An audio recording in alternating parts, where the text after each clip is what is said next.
Good afternoon, ladies and gentlemen. Welcome to the September 6th meeting of the Health and Human Services Committee.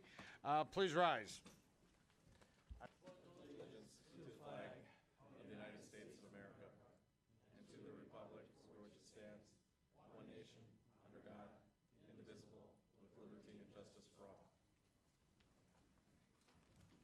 Thank you very much. The chair is ready for a motion to adopt the agenda. We have a motion by Leonetti, support by Drollet. Any comments, questions, additions, subtractions? Please vote.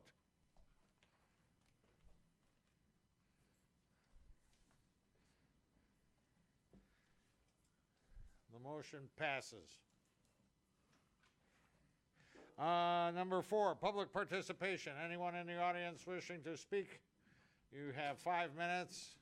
Going once, going twice, going thrice. Public participation is done. Number 5, department recommendations. A, budget amendment, Macomb Community Action, Children and Family Services. Gary Cutler, Fiscal Services Supervisor. Mr. Cutler. Thank you. You should have in front of you a amendment for additional LIHEAP funds for our Children and Family Services Division. We are going to get $50,000 of direct services to provide with an additional $1,980 for delivery of service for that. All right, is there a motion to approve and forward to Finance? Commissioner Leonetti, supported by Lucido. Any comments or questions? Commissioner Carabelli. Thank you, Mr. Chairman. I read somewhere that this has to be spent by a certain date and time, Yes, it has to be spent by the end of the month. by the end of the month. And how are you doing this? How's your selection process going on this? Again, it's a poverty program, so people that qualify for the services, this would be paying shut-off notices for utilities. So do you have an ongoing list that you already have the benefactors selected prior Yes, to today? so roughly $500 in direct assistance, so this is just 100 clients at our action centers. Okay, that's 100 additional. How many do you currently do year to date? Have you done? A bunch. Within, I won't hold you to a number if you guess. It's around a couple thousand. A couple thousand. And are there always individuals on that list that do not receive this because we don't have the funds? Yes, I wouldn't say always. We have run out of funds in the past. Okay. All right. This- Thank you, Mr. Chairman. Thank you. Any other comments or questions? We have a motion and support to approve this and forward it to Finance. Please vote. Good presentation, Gary. Thank you.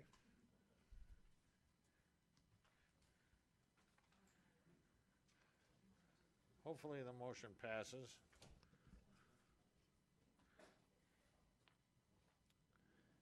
Motion passes 11-0. Next on the agenda, budget reviews. Here we go, folks. A, Animal Control, Chief Jeff Randazzo. Hello, Chief. Good afternoon. How are you? I'd like you to make Gary seem like a long talker. Well, I just have a small presentation, but I didn't know if you had questions first for me. If not, then I'll start the presentation. So I just had a few slides together. Just kind of give you a snapshot of how things are at Animal Control, because I think that's important, right? So these are our current staff. I have included the map that shows you all the blue is the entire area that the Macomb County Animal Control provides animal control services to. The yellow, which is Sterling Heights, Warren, East Point, and Mount Clemens, those cities have their own animal control officer. However, they do bring all their animals to Macomb County Animal Control. So right now we have 7 officers to service the entire county with the exception of those cities. We have 4 front office staff, 7 kennel attendants. We service 20 cities in Macomb County, 20 communities. In 2018, we licensed 22,000 dogs at the front counter with those 4 office staff. So this is just a total of the call activities that are done out in the field. So this is all done by the officers. I just wanted to give you a comparison. So this is year to date. So as January 1 till now of 2018 with that same time frame of 2017. So as you can see, we already we have a 23% increase in the runs that we're doing out in the field. And that's over 1,000 runs that we're doing addition in 2018 than we've done in 2017. So just trying to show you that, extremely busy. So these stray calls that we just talked about, these are the jurisdictions that are the busiest. So as you can see, Roseville, St. Clair Shores, and obviously Clinton Township. And then we have like Washington and Macomb and Harrison and stuff. So to break that down in a different frame for you, in 2018, we impounded 1,055 animals out in the field, the animal control officers. In 2017, the same time frame, we only impounded 777. So it shows that we have a 36% increase in the amount of animals that we're impounding out in the field. 278 animal difference. So some of it I like to think is about our reputation, right? So more communities want our service, which is great. And I also think it has to do a lot with people are entrusting animals into our care more, right? We changed that reputation that we used to have, and I think that's an important step, a level of professionalism that we have. This slide is going to demonstrate how many calls we get to assist police departments and residents. So as you can see, Clinton Township, we're constantly being called out to assist them with the police officers and the residents, and then we have St. Clair Shores and Roseville, Macomb Township. Those always seem to kind of be our busiest cities. And this just kind of is a different way of looking at it. So in 2018 so far, year to date, we performed 319 assisted police and resident calls. In 2017, the same time, we've only did 267, so we have a 19% increase there. This was just a pie graph, just to show you like how the calls are generated. What are the calls that we most receive? And as you can see, it's investigate. So far, we did 2,700 calls in 2018. Compared to last year, we did 2,000 at the same time. So I just kind of wanted to give you a different perspective if we gave it to you in a pie shape. Because I know I love graphs, so I thought it would be good for everybody else to see it. This slide shows the actual number of calls that animal control receives just from March 1st, because all IT can run the report for is from March 1st. They only can run it in like 6-month increments. So since March 1st to September 1st, animal control received 21,203 calls. That is with those same 4 front office people. And those same 4 front office people, they're also checking in animals, dealing with adoptions, answering the phone, and they're dispatching for Contact, Sharisa, and all the other police departments. So and all the residents that call as well. So just in a working day, and that working time frame, we had 180 days, right? The average number of dispatchers we have on staff at that time is 3, and the number of calls per day we're receiving is 118. If you break that down per person, that's 39 calls per person they're answering per day. So I just wanted to kind of share that with you. That's just a snapshot of really how busy we are. And I love it. You all know I love what I do. So, but I just wanted to show you, like, I think there's a lot of great things that come with that, right? I think some of it is we have this great reputation. More people want the service. I think everyone knows at East Point, they want us to provide that service as well. So I'm glad we have this great reputation. But I just want to really show you the impact that we have out in our county, and that we should be proud of it because I think we do an upstanding job at it. But now we're going to go to something I think. Does anybody have any questions on that before I switch? I shouldn't have switched so fast, right? Actually, is there a motion to receive and file this before we proceed? We have a motion to receive and file by Carabelli, support by Lucido. Chair Smith had a question. Oh, you want to do questions now, or you want to wait a little bit? Whenever you like. Are you? I'm going to go into something different. Okay, then we'll have questions now. Commissioner Carabelli. Thank you, Mr. Chairman. I appreciate the statistics. Would be nice to see this a few years back, just not from one year to one, but to see if there's a trend. I don't know if it's a roller coaster, it's up and down, up and down. I understand that during bad economies, there's more strays.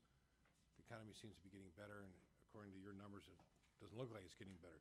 So in a nutshell, without really belaboring, is there something that you can put your finger on, number one, to why the statistics are going up? And number two, without knowing your answer, I'm going to ask this question so you can answer them both, is there a program that should be put out in place so we're not having the increases in education? So one of the programs we did, to answer the first part of the question is, if we looked at past years, right, and I could provide that to you. We looked at past years, we did have more animals impounded actually into animal control. Since 2013, we implemented different programs. We have pet retention grants. So say, for owned pets, so if someone had a pet, we just received another $25,000 from PetSmart Charities. So if someone, maybe their dog unfortunately was involved in an accident and we picked it up after hours and they are faced with this bill, and we could say, we could help subsidize that because we have a PetSmart charity grant. So we can use that grant.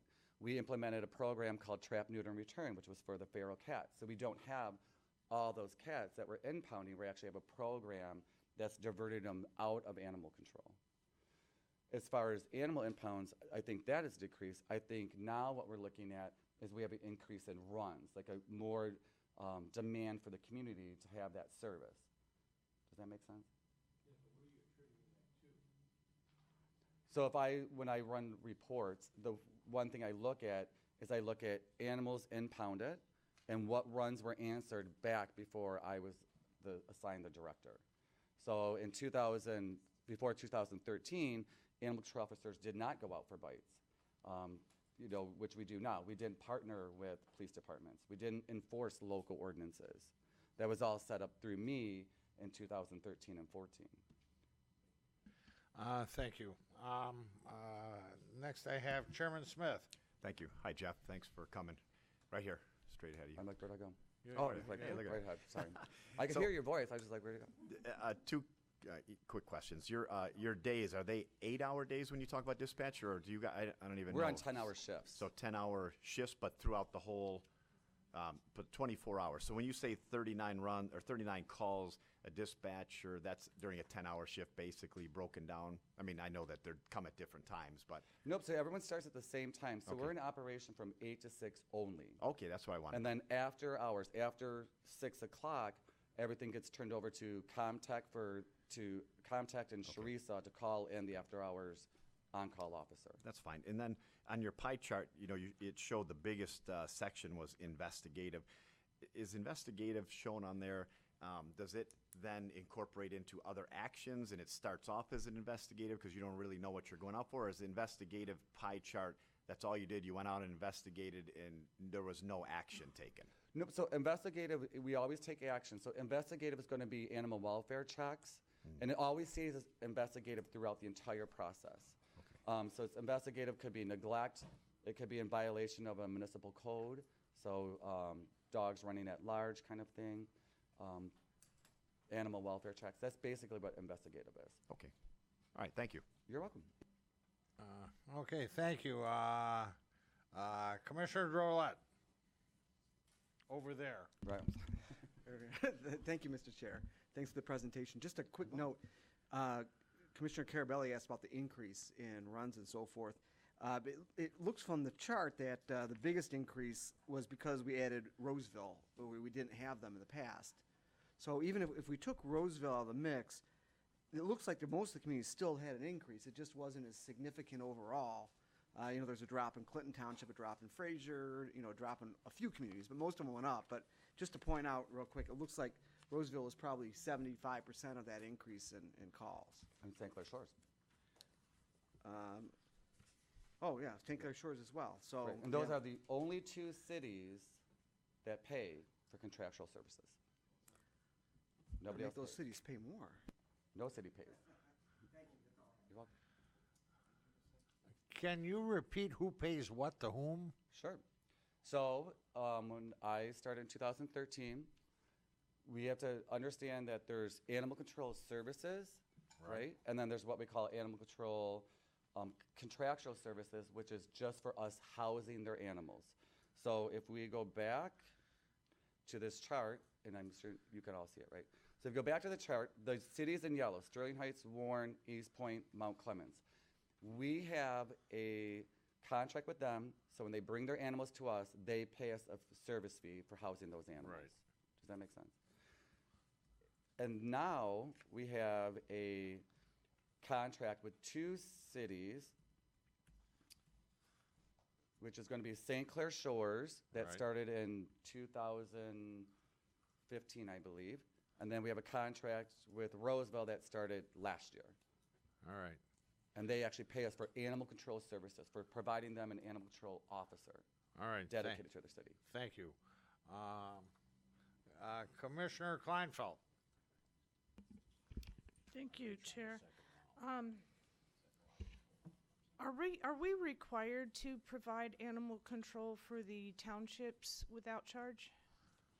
I honestly do not know the answers to that question. I do not believe so. I believe as a department, we could, provide, everyone would have to pay. If you look at the sheriff's Yeah. department and the state police, I know at the sheriff's department, anyone who's providing services, I believe they have to pay for those services. But we are providing for, the townships don't have their own animal control offices. We are providing Correct. that without charge. Correct. And we're charging the cities. Correct.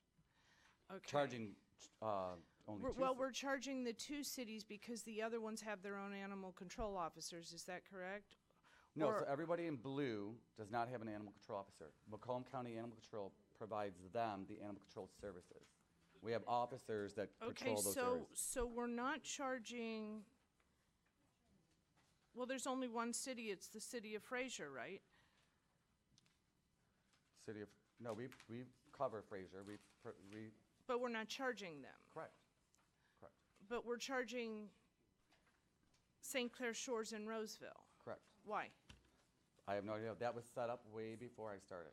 In 2013, the only cities that we took on since I've been here is Roseville and St. Clair Shores. So because you took them on after you came on, you've decided those cities should be charged, but the other cities that you inherited for free, you've just decided to keep for free. No, I don't have power or the authority to make them pay. That has to be done at the higher level than me. Do I think everybody should pay? Absolutely. So you have, in the future, you are hoping to build a new facility. I would love a new facility. And We're the only ones that don't have one, by the way. how do you for the record. explain to Roseville and St. Clair Shores that Very simple. everybody else gets theirs for free? Well, then here comes the big question. Where do we get the money to provide the officer that they want dedicated to their city? Well, Everyone else does not have a Nobody else has a dedicated officer. Correct. We just have a person that patrols that area. Okay, so you have 2 of the 7 officers are dedicated? Correct. So That then the their salaries are remaining, being paid for by those cities. okay, so the remaining 5 officers are covering the rest of Macomb County? Correct. Okay, and so those 2 officers are in Roseville and St. Clair Shores 8 hours a day, Correct. 10. 10 hours a Correct. day? Okay. I do think that may be something that we have to look at. So also, I noticed that let me pull it up on my iPad because I was having a hard time. You've taken on Roseville and St. Clair Shores. I know you're looking at East Point. Why is your charges for services going down instead of up? Why is it going from 199 to 163? Are you talking about the actual contract? Well, no, under Roseville? revenues for Or East animal control, it has charges for services going from 199 to 163, yet you just took on extra communities. That revenue is in the reimbursements line item. So you see that went up 129,000. the proposed East Point contract. Whoops, I just lost it in here. All right, I have been asked a question, so I'm gonna pass it along. How are you covering the cost for catch and release? Is it built into the contracts, or is it, So it's built into the contracts. It's also being covered by grant money through All About Animals. is there any reference to it in the contracts? Through it's about the contracts that the cities that contract with us. Yes. I believe that there is, in some of those cities, they are paying for TNR. The other communities, we also have grants that help out everybody. So what would not be covered by a grant, those cities agree to pay for the cats that we are Which TNR. cities are paying for catch and release? Well, right now, we have a grant, no one has paid. No one is paying Right. for catch and release. Okay, very good, thank you. And if your position is that it's built into the contracts, I'd take a look at the contracts, because my understanding is they read a lot more about the cost of the officer and that sort of thing, so I would take a look at that. Okay. And then my last question, I think he hasn't gotten to yet, so thank you. All right, thank you. Wow, Commissioner Leonetti. Thank you, Mr. Chair. Good to good to see you. And Steve, you can jump in on this too. This is a budget question. Under revenue for licenses and permits, you know, the recommended amount for 2019 is 280,000. But when you look at 2017's actual revenues, and even 2016's, they were in the 300,000 range. Is there a reason why we're believing it's going to be about 20,000, or in the one case about $33,000 less this year? Are you referring to dog licenses? Well, it says license and permits. That's what I see, and I'm looking at the recommended budget has us at 280. But in previous years, we've been, you know, above 300,000 on licenses and permits. And I guess it goes along with what Commissioner Kleinfeld was asking. If we picked up some new jurisdictions, wouldn't we get more in licenses and permits then, possibly? Yes, so I do not have that in front of me. Okay. So I think Mr. Schmiegel might want to talk about that. I will circle back with you on that. Okay. There is an increase, you'll see, of 10,000 from 18 to 19. That's related to the East Point contract. Okay. Now, why it didn't start out it's at 270, we typically, in a lot of cases, will budget our revenues on the conservative side. And I get that. I And get so that. there's 20 or 30,000 there. We're just being conservative. We're being conservative on. Okay, the other question I have, and I don't know if you really got to this yet. No, it's my and next thing. I figured that. But maybe I can hold off, but is this anticipated to increase revenue too? If people adopt this? I really hope so. Okay, I that's all. really do. You can explain it later, but Okay. I'm wondering if there's gonna be a fee and if it's gonna, you know, add to the revenue column on things. If Well, people- well, it doesn't change the cost of the tags. So Okay. we didn't want to do that, right? Like, we Okay. want to keep everything the way things are, right? Like, same cost, you know, for now, and just so it's a pilot program, just so we really get it off the ground. I think once it launches, so that people are really going to be excited about it, and we could really encourage people to license their dog. Okay, fair enough. Is what Okay, I'm hoping. I got you. Thank you. Appreciate it. Thank you, Mr. Chair. You're welcome. Commissioner Lucido. Hi. Catch and release. Yes, What type of animals are you doing with that grant? cats. Oh, just It's- cats? Yes, it's specific to cats. So it's Okay. TNR, it's called Trap, Neuter, and Return. And we're taking community cats, and we're spaying, neutering them, vaccinating them, and then we're ear tipping them and putting them back where we find them. Not all cats are what we call TNR candidates. So it just depends if that cat is surviving out there, if it meets our qualifications to be a candidate for TNR. Okay. And if So not, it goes up for adoption or in we're some not fortune. doing- Go ahead. we're not doing the coyotes or the possum, which seems to have been a No, we do problem work with around. wildlife because we have a wildlife veterinarian, and then we also work with the DNR. Okay. Every year we do what we call a rabies surveillance with them, with the Department of Natural Resources, just to see if we have any situations going on with rabies or anything like that. This year, I don't know if you heard, but we have an increase in rabies in bats, so we want to make sure that we're sending up for testing. And so we work with the DNR to do rabies Okay. surveillance, which is done on a grant too. Okay, great, thank you. You're welcome. Thank you. We're having a few people that are on the second or third round. Steve, before we continue, can you work with Chief Randazzo and come up with some sort of formula to charge everybody something for this? Sure. Because I really have a problem doing it for free for a whole bunch of people and charging 2 communities for it. That makes no Well, sense again, to me. yeah, the two That makes no communities are- sense to me at Yeah, all. the two communities have dedicated officers, just keep that in mind, but, so. Let's see if we can cover our costs without hitting everybody up. I don't have any pets. I don't want Yeah, any. we can do it. Yeah, let's see what we can do. Certainly can do it, it's We'll just- work that up for maybe next month to come up with something that we can put into this. Yeah. All right, do thank that. you. Commissioner Drollet, you're up again. All right. Thank you, Mr. Chair, and thanks again. Okay. It might be jumping a little ahead to this, but I'm vaguely familiar with the history of dog licensing, which, if I recall correctly, was implemented a million years ago. 1919. Yeah. And the purpose at the time was to create a fund that we could repay farmers who lost livestock to stray dogs. So licensing originally was created as a fund. You set the money aside, and then it was paid out to farmers when a sheep was killed or something like that. So do you know, is there any communities that, or is it possible to license cats? So there are communities that license cats. So St. Clair Shores was one of the communities that licensed cats.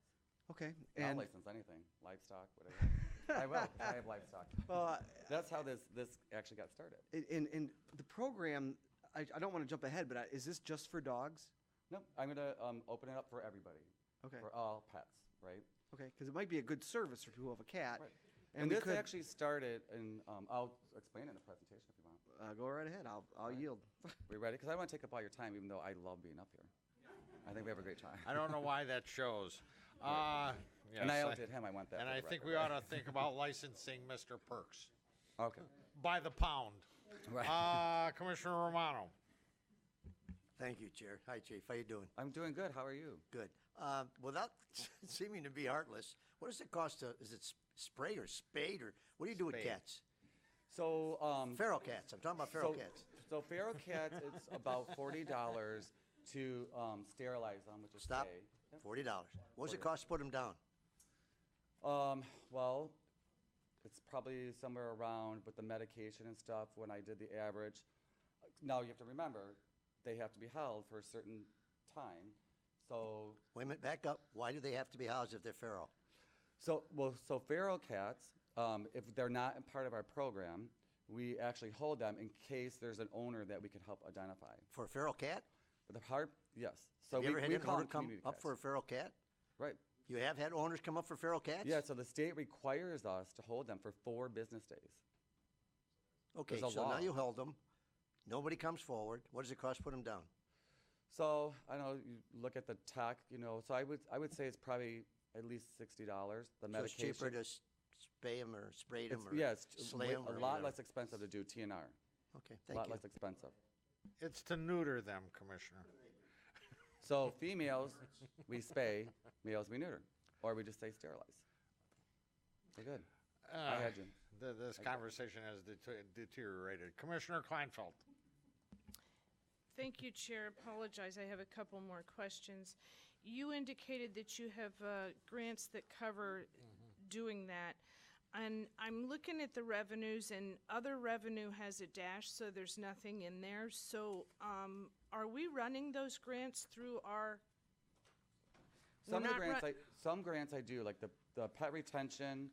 We just got it. We have some other grants. Most of the grant for TNR is done through All About Animals. We just send them the cats, and they handle all the grant funding. Okay, I want to make sure that we're not bringing in any money ourselves that aren't on our books. Correct. And that's, yeah, I agree with that. Okay, and then with regard to reimbursements, it is going up from 204 to 333, and you said East Point, which is 130,000, around that ballpark. But it went from, in 2017, from 142 to 204. So 2 communities came on board, and it went up by 50,000. Now East Point's coming on board, and it's going up by 130,000.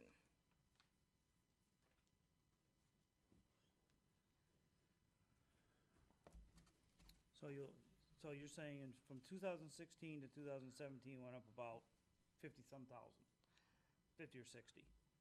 17 to 18, 17 same to- deal. Right, so 16 to 17, so the 88,000 in 16 represents St. Clair Shores. The amount in 17 was a partial year for Roseville. I forgot if they came in the middle of the year. July 1st. Yeah, July 1st. So the increase from 17 to 18 is for the extra half a year that wasn't included in the 17 budget because they came on board in July. Okay, so for 2 full years, it went from 88 to 202, so that's 2020 or something, so about maybe 110? Something like that, And yeah. East Point's going up 130,000? So what, we did the same formula for Roseville. So what happens is they're paying for an officer, and they're paying a portion of all the kennel attendants based on the number of intakes.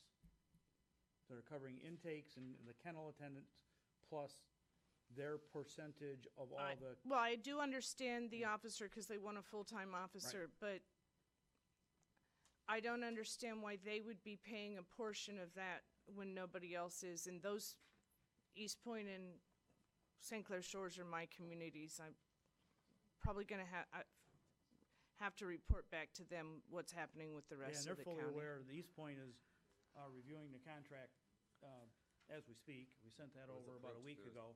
To the council. They put money in their budget for this year, their fiscal year that started July 1st. The contract is with them for review. Roseville, same formula. They reviewed it. They were okay with it. So, Well, I it just goes know that back to a bigger discussion of what I don't would it know if cost to we charge can- everybody. I don't know if we can dedicate funds, but if we're looking at building a new facility in the future rather than do a millage or a bond or whatever has been discussed in here, I'd like to find a way to dedicate the money if we actually started charging communities for what they are getting. They're not getting what those communities are requesting, but they're getting something. So I don't know if we can dedicate that in a special fund or anything, but I'd rather do that than look at bonding out for that. Thank you. All right, thank you. Commissioner Leonetti, are you? All right, any other comments or questions? Finish up, chief. I thought Stop this was drinking gonna on be the job. fast. All right, thank you. So just a quick thing. I'd like to just kind of welcome you to a new type of licensing. It's called Pet Hub. All of you should have it on your screen. Pet Hub started in California. It started with dogs, cats and stuff. Because they were having a lot of wildfires, they start tagging livestock and horses because during the wildfires, they turn them loose. And then it was an easier way for the pet parent or the owner to be in contact with the finder. And it's because it has a scan tag that uses GPS mapping. So this would not be an increase in our license fee as of now. We're still going to keep out the license fee the same schedule. But there is an option for pet parents, I guess we'll call them, or pet owners, to have different types of packages that they would do on their own. We'll still continue to license the animals, and we're going to license dogs, cats, whatever they would like.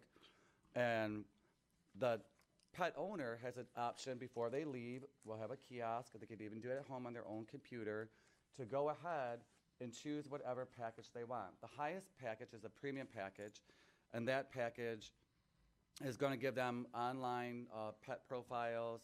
It's going to do 24/7 call centers, the scan tag notifications with GPS mapping.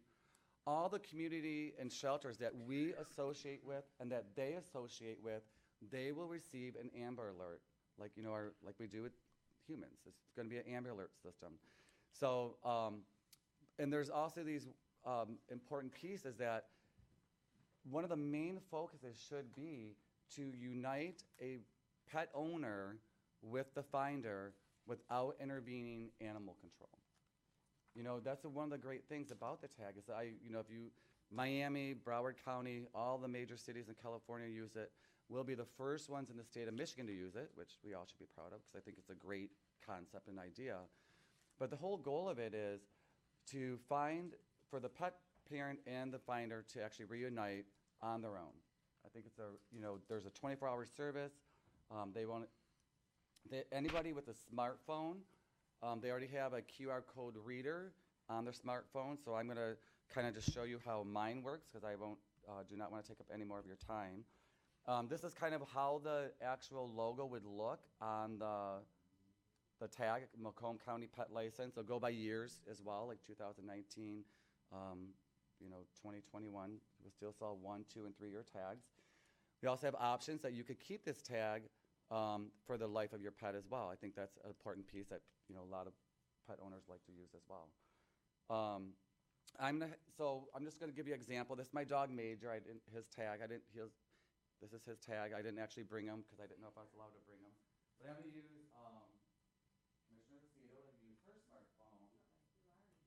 This is your phone. Just come up the camera. Could it read? Yeah. So you touch, open it up. And then it's going to give you an option. You just see my picture in there. Oh, I have to sign into the internet. Oh. All right. But I also thought it would be a great idea. I know Commissioner Romano, you and I had this conversation. We should plan these things earlier. Did it pull up here? If not, just re-scan it. Did you sign in? This is a demonstration. Online? Can I just do the QR? Yeah, do whatever works for you. QR sign. Because to sign in and here, we don't get good Wi-Fi. All right, So the whole goal. we get the general idea.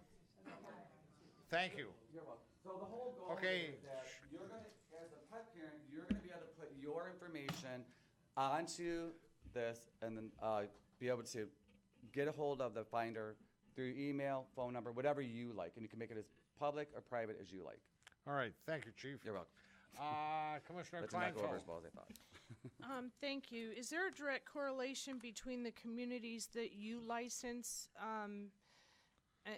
and the communities that are charged for services and the communities that license themselves? Or are there, like, East Point and Roseville, they license themselves, at least East Point does. So East Point does. We license Roseville. Okay, you license Roseville. So there isn't a correlation between those. How is that decided? Well, so East Point, they want to keep their revenue for all their dog licenses, then they license their own dogs. So we license, anyone that we have jurisdiction with. So, for example, if you live in East Point, they have their own animal control that's serviced by their own employee. So if you live in St. Clair Shores, we license all St. Clair Shores pets. So if you do sign that contract with East Point, then you would be doing the licensing? Correct. Okay. Is the purpose for licensing to ensure the rabies vaccination? That is correct. That's one of the Do you laws. do you require other vaccinations to get a license as well? No, just Okay. a rabies vaccine. Thank you. Thank you. Any other comments or questions? Seeing it. I don't think that you were quite finished with your presentation on the pet finder. So how does that impact the budget? How does it impact the budget? Right. So what I'm hoping is that it would encourage more people to license their dogs because most of the dogs and cats that we come in contact with are not licensed, or we would be able to take them right to their house. And so what we're hoping to do is kind of do like a press release, do some outreach to the community, some vaccine clinics. We're doing one in Centerline coming up on October 20th. And one of the things we're going to do is push for dog licenses. And we're hoping that with the premium package that people would really want this GPS mapping, and that'll encourage them to actually really protect their dogs and pets so we can get them back to them as quickly as possible and reunite with them. So it would eliminate you having to go get the animal, house the animal. Correct. And wait for the owner. Correct. So kind of taking you out of it. Exactly. Okay. And what is the cost for that, for the premium package? So the cost stays the same. So for dog or pet that's sterilized is only $10 for a 1-year tag. If it's not sterilized, it would be $30. And that's the same current fee schedule we have now. Okay, and then what about that special app on the phone? What's the fee for that? There's different packages. The highest package, the premium package, which is what I have, is $39 a year. Okay. Thank you. All right. I've got Commissioner Carabelli on here. Commissioner Carabelli. Thank you. Quick question. Would this pet finder thing eliminate the tags then? It wouldn't, I mean, I guess, the say eliminate licensing? them. It wouldn't eliminate them. It would be a new tag. It's a state tag. All right, let me rephrase that. Somebody goes to buy a dog, why go get a dog tag, a license from a municipality when we do this? So you're saying they should do both? No, they're only going to have this tag. Okay, so this would be replacing, Correct. so there'll only be one. Correct. I have to ask this question, and I don't know a lot about it, Okay. but there's a chip put in my dog. Correct. Now, I don't know who did it. My wife handled Right, it. right. Your wife did it. But she went to the vet or to whoever, I don't know where she went. What's the difference between that chip and all the stuff you're talking about? So a microchip is just another way of an identification tag, like a built-in ID tag. It does not have GPS capabilities. So my dog Major has a chip, just like your dog, right? So if your dog is lost, there's no way you would ever be able to find him until somebody scans your dog and then calls the chip company, and then the chip company calls you and says, Commissioner Carabelli, your dog's been found. It's up at Wilson's Vet in Romeo. Okay. Then the next question I have Sure. for you, I'm not trying to be funny, but No, I get I it. crack myself up, and I'm going to ask it anyways. When you talk about calls for stray cats and dogs and all that stuff, and then you got a program called Catch and Release, and you're cutting these dogs or the ears, and you're sterilizing them, and you're letting them go again. Could that be part of the increase of the calls that you're getting because you're putting them all back out into the net where Thank they you. found them? Yeah, it's only with the cats, and No, we don't. I mean, Right. I'm like, They're the ones that are in I the had to ask, freeway. is that a possibility that you're putting No. them back? What? No, If I'm a guy who called on a stray cat, and you come and pick it up and you do your thing, Hmm? then you put them back, son of a gun, I see another cat, a little different, the ears are different. right. I So mean, you cat see has my, it- okay, all right, I'll leave it at that, sorry, Can Mr. we please stop? The last on the agenda is Commissioner Lucido. I just wanted, I got the app to work, Oh, so I didn't know perfect. if you wanted to explain it, just briefly. Well, No, it's just to okay. give you an idea that you would get a picture of the dog or It's whatever just the a picture and pet it's parent wanted to ID put on and- there, and you share the GPS tracker with them. It works. Why your picture on every one of those? I know, right? I like that idea. Thank You're you. like little chief. Hamper. Seeing and hearing no other comments, thank you, Chief. That was brilliantly done. I know. Thank you very much. We have a motion and support to receive and file. Please vote. Thank you, Chief. You're welcome. Thank you. Everybody have a great day. It's great seeing everybody.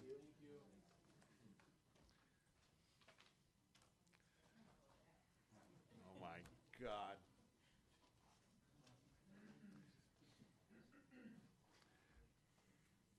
It passed 13 zip. Next item on the agenda, Health and Community Services. Rhonda Powell, Director. Miss Powell. You're not Miss Powell. No.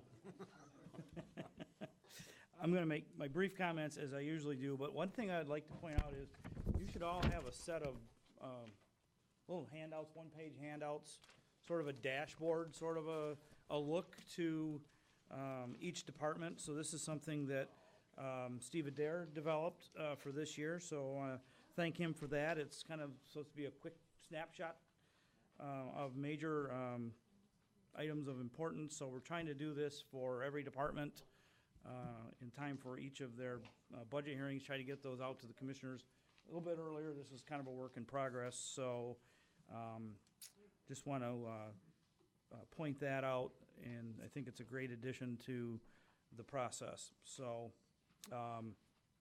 with that, I think the major thing going on in Health and Community Services is that Ms. Powell is requesting some contractual service money for sort of a countywide HIPAA compliance, I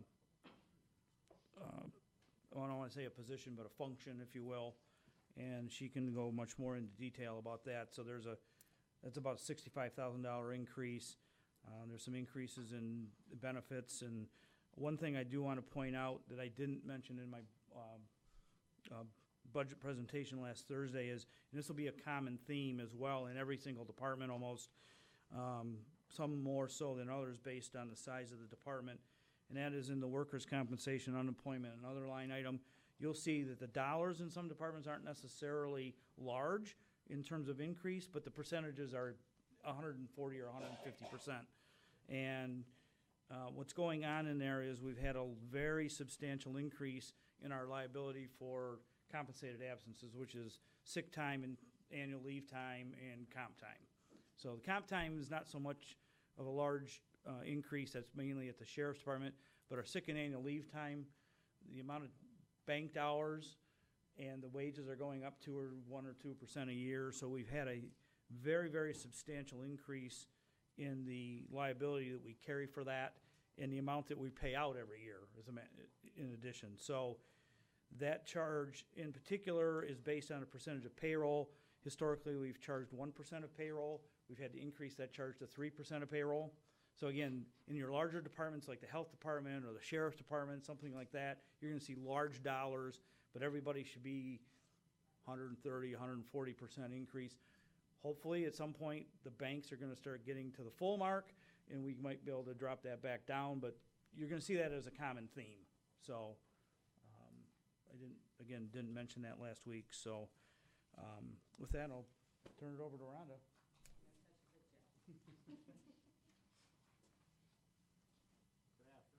Good afternoon. How are we? Good. How are you? Good to see everyone. Let's see. So, the main thing for me, for my department is pretty small. But I did just want to share a little bit of information about the changes. One of the changes that occurred in the department was a change in our support. So I no longer have an admin secretary. I now have a chief of staff because we're a two-person department, and she will be able to, because she's already hired. And I would like to introduce, Don't be shy. Ms. Alicia Hollowell. I snagged her from DePaul University, and she worked for, as well, Westside Health Authority in Chicago. But she will assist with some of the projects that we have going on, some of the coordination for the department. And since it's a two-person office, I needed to make sure we had more than an admin, so. Right, very good. Commissioner Kleinfeld. Thank you, Chair. You're welcome, Commissioner. My question was directly related to that. So I think you answered the first question, which was, is it the same employee? No. It's a different No, employee? Janine retired in January. Okay, and I know we did this classification study. Are we working with that, creating a template for all of these? I'm asking Steve because I don't know that that's necessarily your thing. I just want to make sure that that's what we're doing when we're going forward, when these positions are changing titles. We are, and that's kind of a whole work in progress in and of itself in terms of dollar impact of the whole plan in general. Right, and I also thought some of it would happen slowly but surely. It wouldn't be an all at once kind of thing. I just wanted to make sure, we're following where we want to be, as we paid for that. So that was my only question. Thank you. Thank you. Do we have a motion to receive and file, rather. We have a motion by Drollet, support by Sauger. Any other Commissioner Drollet? Thank you, Mr. Chair. Just a question, I know this is like a 33% increase, but it's driven by the contract services component. How has that work done before we contracted it out? It hasn't been contracted out. This is a request so that we can coordinate the internal service departments that have HIPAA requirements. So most of our HIPAA responsibilities fall on two entities in the county. That is the health department and community mental health. Martha T. Berry also has some, but that's under a different umbrella. But the internal service departments that would also have some responsibility for training and compliance would be like HR, IT, other departments that might come in contact with customer data or that. So there's some compliance there. And this request is to contract with an organization to help us create a plan and a training schedule. I don't foresee that as an ongoing expense, not at that level. So this is more of it's a new service that we're looking to provide?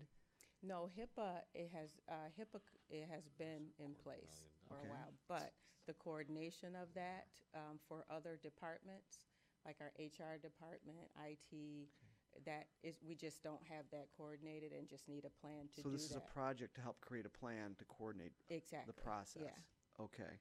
Just a last question. I know that I'm glad that you found somebody work with you to do a good job with the department. Was the decision to describe the job as chief of staff when there is actually no staff, right? Doesn't that seem odd that we have a chief of staff but no staff? Well, we do and we don't.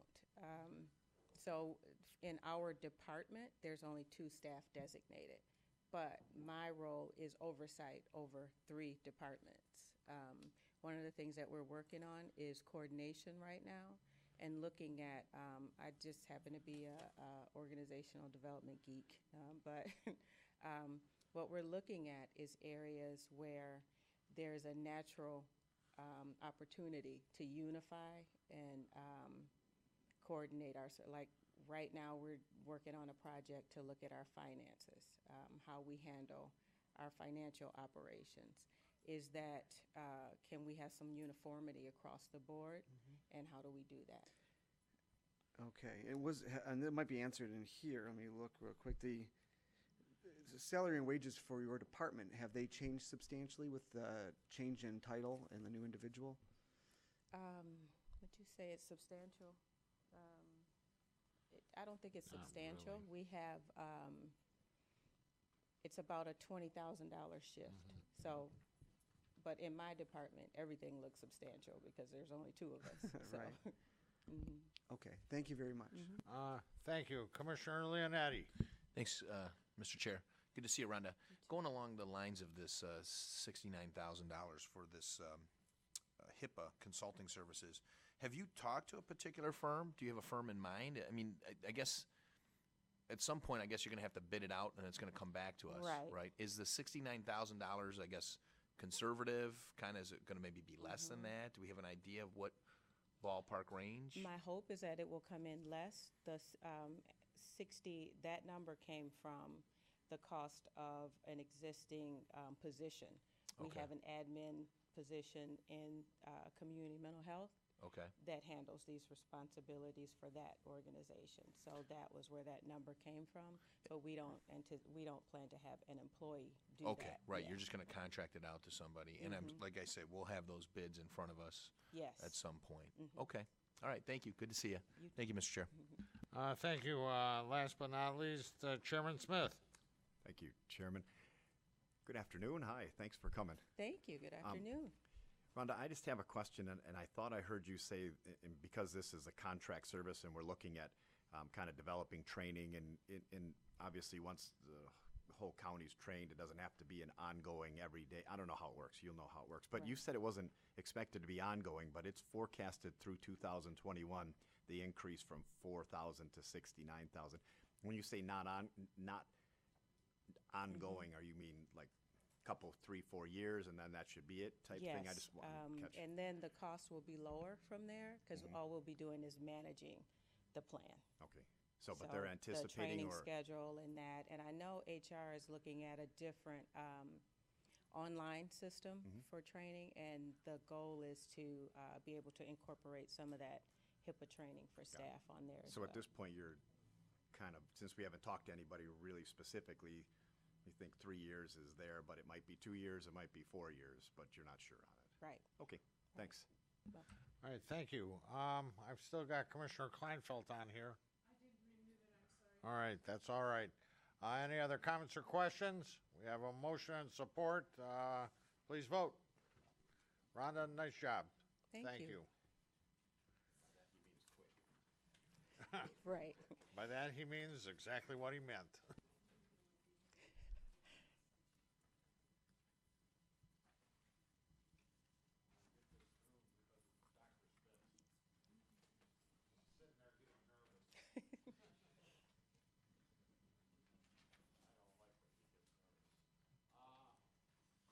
All set? Okay. Thank you. Thank you very much. Next on the agenda, Bill Riddella. Mr. Riddella. Going first? I can. What's your comments? I don't know if anyone's following along in the actual budget document itself, but the health department starts on page C39. Number of, a few things going on in the health department. You'll see some decrease in intergovernmental revenue, a somewhat substantial increase in charges for services and indirect cost allocation. The decrease in the intergovernmental revenue is almost directly linked to, and 100% to the decrease in immunization costs, which are down in the expense area under supplies and services. You can see the supplies and services decreased 210,000, the intergovernmental is down 179, so there's not a direct correlation, but pretty much the entire decrease in revenue is tied to a decrease in expense. Charges for services revenue is trying to adjust the insurance reimbursement revenue a little more closely to what we expect to actually receive, and still leave a little bit of conservatism in there as well, as I mentioned previously.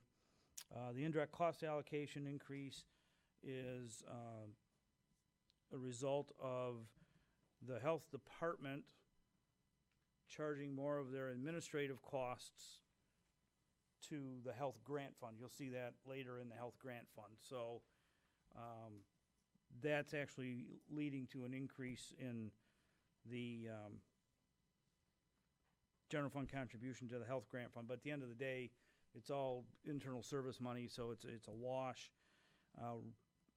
There is an increase in the part-time wages of about 28%, which is really kind of the crux of what's going on in my mind here, and that is in May of this year, the board approved the addition of 2 FTEs of part-time vision and hearing technicians, so that other additional 7 months is built into the 19 budget, and there's another additional 2 FTEs of clinical outreach workers being added to the budget in 2019.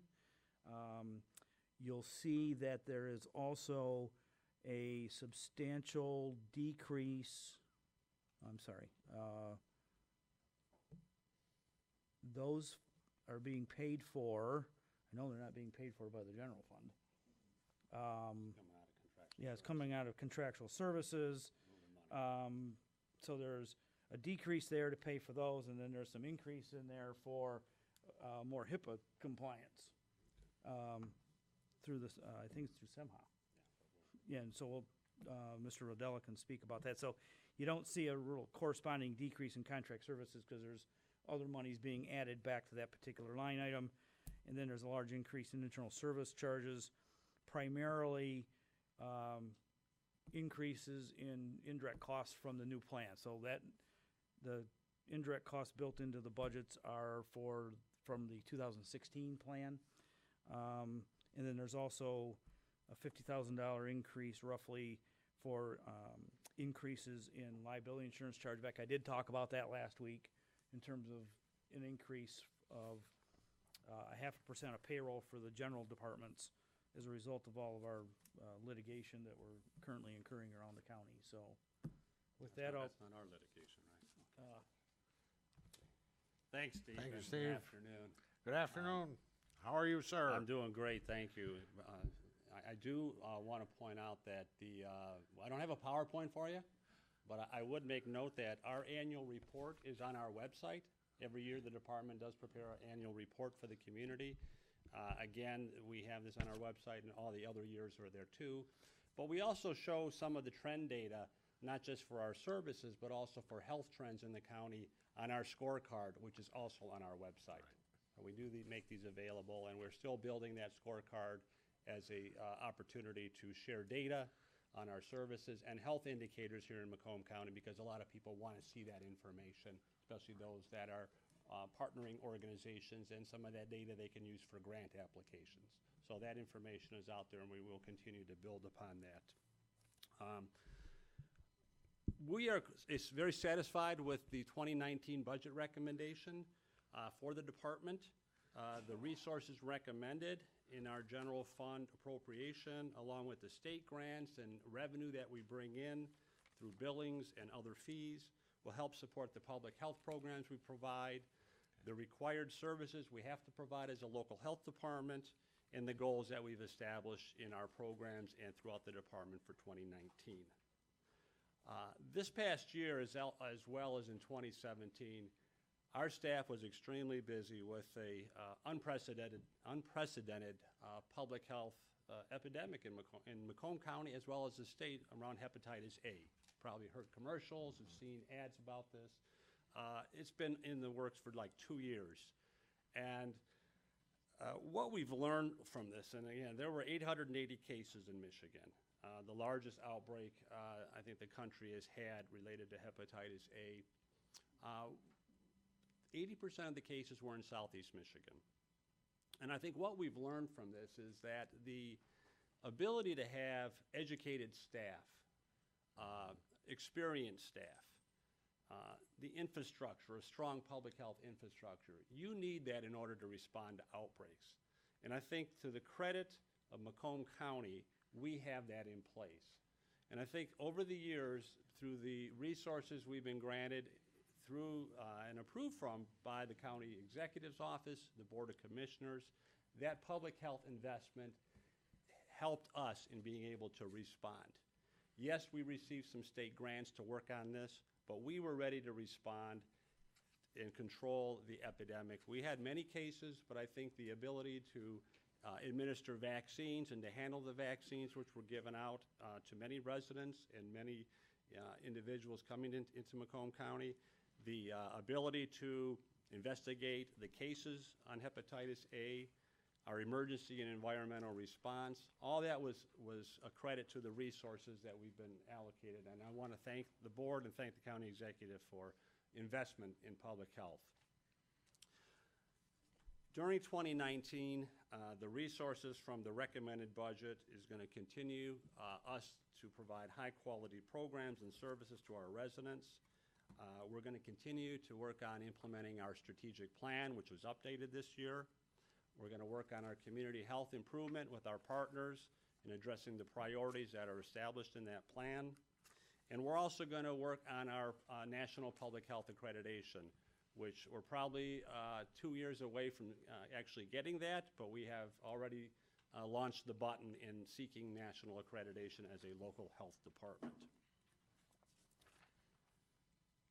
In our 2019 budget, yes, as Steve said, there's a lot of moving pieces, but a lot of we don't have a lot of changes in the budget. There's a lot of, most of the increase in our general fund side on the bottom line is due to employee expenses on the personnel costs, salary, fringe benefits, and other related costs.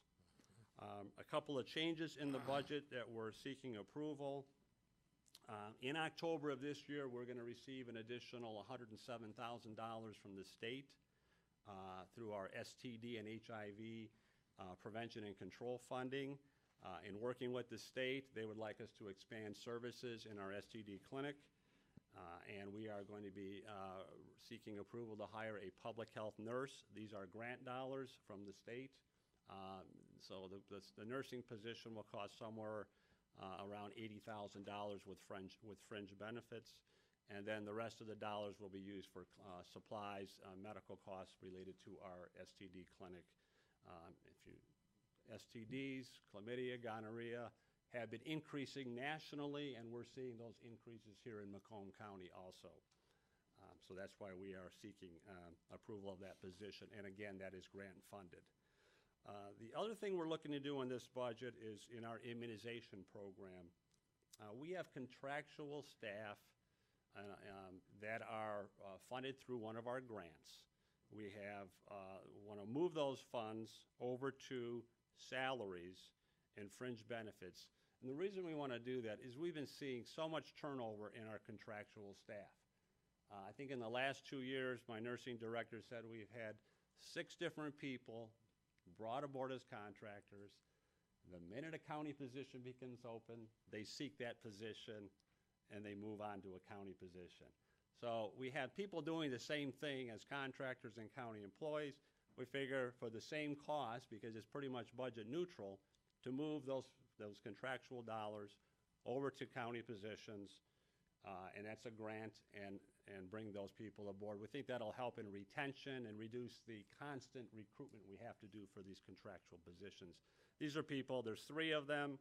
They're account clerk 1s and 2s. Those would be the positions, and we're seeking that approval of moving the contractual dollars over to salaries and fringe benefits. There's also, as Steve indicated, a small amount, I think it's $50,000, where we have some clinic outreach workers. We have a number of, I think we have half a dozen funded in these, for this $50,000. They help out on our community vaccine clinics. We want to move that money over to fund part-time, 2 part-time clinical outreach positions. Again, it's moving the money from one area to another, and they're pretty much budget neutral. So we want to be able to do that in this 2019 budget. So with that, I will let you know that I have my finance manager here, Patrick DeTime, who understands a lot of the movement in some of these numbers, can help explain some of that. I've also have Krista Willett, our deputy health officer, and many of you know Dr. Kevin Lokar, our medical director. So they're here if you have any questions. Thank you very much, Bill. Before I start questions, is there a motion to receive and file by Kraft, supported by Brown? Commissioner Romano. Thank you, Chair. Just one question here. This health nurse that we're talking about that's going to be funded with grant money for 1 year, what happens on the second year? Oh, this is continuing money. This is not just 1 year. So the grant money would be continuous if you hired her as the health nurse, is that correct? We're expecting these funds to continue, and if we had a decrease in funding, we would have to reduce staffing. Answered my question. Thank you. That's all I have, Chair. Thank you, Commissioner. Commissioner Carabelli. Thank you, Mr. Chairman. There was an amended, we amended the 2018, you had 2 additional employees from 17. Did you add that already? In the 2018 budget, from 2017 and 18, how many employees did you go up? Is there a certain page that you on, the Give me general one- fund Give me page? 1 second. C40, I believe. Right, you go, let me see here.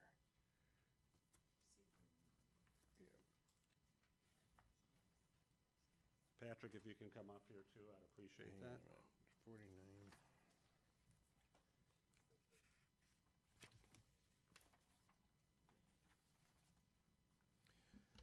2018, you adopted was 154.5, you went up to 156.5. Then you talked about the increases from 156.5, which is really 154.5 to 159.5. You talked about the nurse for the STDs, you talked about, I believe you mentioned immunization. What were those other positions? So in So you're looking at the change from 156.5 to 159.5? Yeah, Yes. C41, if you look at 2018 adopted, total positions 154.5. Amended, you added 2 new employees. Then, Yeah, you we went had, up, okay. then you're asking in 19 to add 3 new employees. For a total of 5 new employees from the 2018 adopted. So those positions, and if you look on C40, Okay? one of those is under environmental health. Under professional support, you'll see the 29 going to 30. So that's something that, we have 3 summer interns that help us do the beach monitoring, the mosquito trapping. So Human Resources recommended, in fact, they already did this. In order to pay the employees, they need a position established. So these summer, I'm not sure, summer help, whatever, a temporary employee, in order to pay them, they had to establish a position with I think we have $25,000 that actually go for that position. So the position was established. And I don't know, Mr. Chairman, isn't that usually .5 when it's a part-time position? I believe so. So is it 2 part-time people you're talking about for that position? We have 3 summer people that support. It's 1.5. So that's 3 one- interns. Okay, I'm just trying to understand, so Yeah. that'd be Yeah. 1.5. Yeah, there's 3 positions that take up 1 full-time equivalent hours. So we spread the 1957 hours among 3 people. Got it, well, then that would be 1 person, then there's, Yes. what's the other person? There are 2 positions under the clinical health services. You said 3 equals 1. Okay, Under clinical health services, right below there. and what is that one for? Those are the 2 clinical outreach workers. Yeah, there's, here again, we've got clinical outreach workers, and they're part-time employees. And we're using the hours within 2, that consist of 2 full-time equivalent positions. Okay. And those are currently, what we're doing to fund that is to moving contractual dollars to salaries. Okay, let me ask you another question. The previous department talked about the HIPAA compliance and some funds that she's putting into there. Steve had mentioned something to you guys as well about some HIPAA compliance in the budget. I don't know if we weren't doing what we were supposed to do, or if the law's changed and it's got to be more regulations that they put on it. So I'm trying to surmise 2 departments in a row talked about HIPAA compliance and increases their budget. Is this something as a county-wide that we have inmates that have to go to hospitals with HIPAA compliance and juveniles? We have Martha T. Berry. I mean, I'm trying to look at a bigger picture here, and if everybody's gonna have their own little HIPAA compliance increases to take care of something, is this not something, Steve, we should probably looking at county-wide? So each department's not trying to duplicate what one department could probably do for all? I don't know the answers to this. I'm just listening to what I'm being told. Commissioner, I can speak on behalf of the health department. Because we, as a public health department, we are required to meet HIPAA requirements for all of our services, especially all of our clinical services. Right. We actually have staff in the department that have been rewriting all of our HIPAA policies and procedures. Okay, let me stop you there. Okay? You got staff rewriting all your policies and procedures, and is that being shared with the other departments so they don't have to go rewrite them as well? Well, we have to have those as a health department, and they are more than welcome to Okay. have those other. Listen, I'm just listening that there's these requirements, and I don't want to reduplicate the services in all the different departments where it's all tax dollars, and somehow together, we can all kind of work together and disseminate the same information of whoever comes up with it. So I'm, like I said, Martha T. Berry isn't here yet, the sheriff's. You have 2 big ones right there. Okay. And each of those departments has a HIPAA compliance officer within each of those departments. Okay, I think this is something I'd like to hear. if Ron- Are you all working together? Oh, yeah.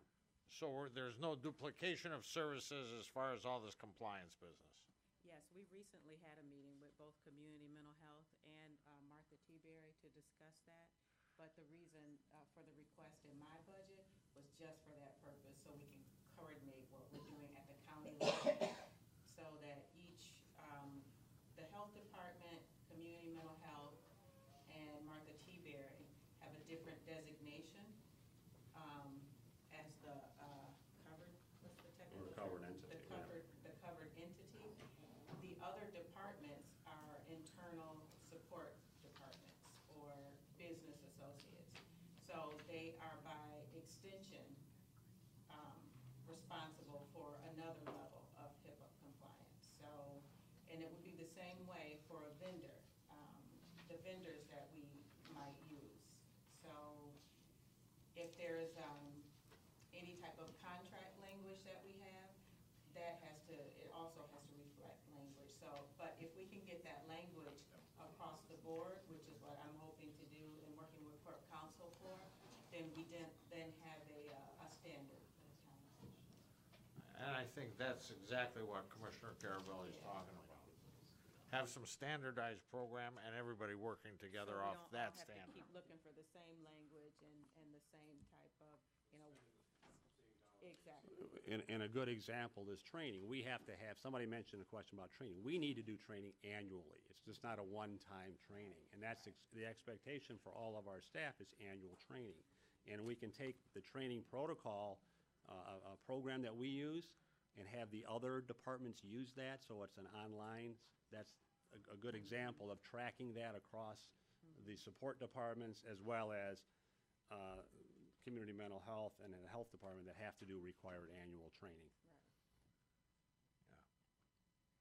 And that should occur through through HR, hopefully, as they upgrade that system, the online training system.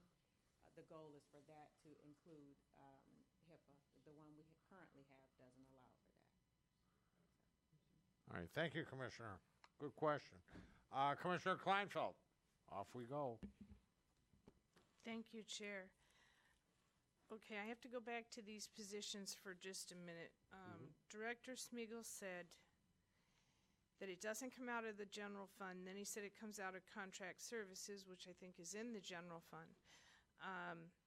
And then, so you're talking about part-time. So I just want to be clear. We added part-time positions last year. So those are, last year they're already in. So the three positions you're talking about in environmental health and clinical health services, there's 3 positions. So how many part-time employees are you adding? Well, in the environmental health area, we have 3 summer interns. When you say we have, that sounds like you have right now. This Temporary. is it. This has been an ongoing program and an important component within the department to do some of the summer work. And it's a good training program for recruiting future staff. So I don't have a problem with that. Okay. I'm trying to understand if that's an ongoing program, that's not an increase.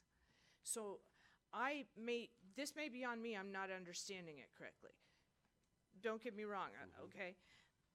But you've got a new position in environmental and then 2 new positions in clinical health services on your positions. And I'm going to ask Steve and Patrick to explain the environment. We have to create a position in the budget to get them paid for the interns. That's what Human Resources has explained to us. And that's why that is there. There's no request for additional funding for that position. What we've done so far this summer is that we've had some. Please. We've had contractual dollars in our environmental health program that we've shifted up budgetarily up to the personnel section. Okay, I think now we're getting somewhere. So my question with respect to that was I was looking at so it would be under contract services that switched, but contract services is going from 987 to 997. Is that not where I would be looking? Maybe I'm looking incorrectly. The lines are very small, I'm sorry. Correct. No, I think I'm looking at that correctly. No, 997 to, 987 to So 997. what's happening there is there's a decrease, there's two things going on in contract services, and I may have to rely on Patrick and Bill to elaborate on this, but there's a decrease to in contractual services to fund the interns and some other positions, but then there's an increase for the SEMHA contract for this HIPAA function, Yeah. as I understand, if I remember correctly. What's happening in our department is that there's a lot of moving parts. So in contractual, in this, in the general fund for the health department, we've got 10 different programs. So there could be some shifting of some funds out of the contractual category up into the personnel category. At the same time, there could be another program that we're, like we've just talked about. Can you get closer to the microphone so we I'm can sorry. hear? Like we've just talked about, we've added some money to the contractual line in another program that would offset that change. So as a result, there may be a minimal change, and in this case, it looks like it went up, $9,000. Yeah, that went up 9,000. Right. So that covers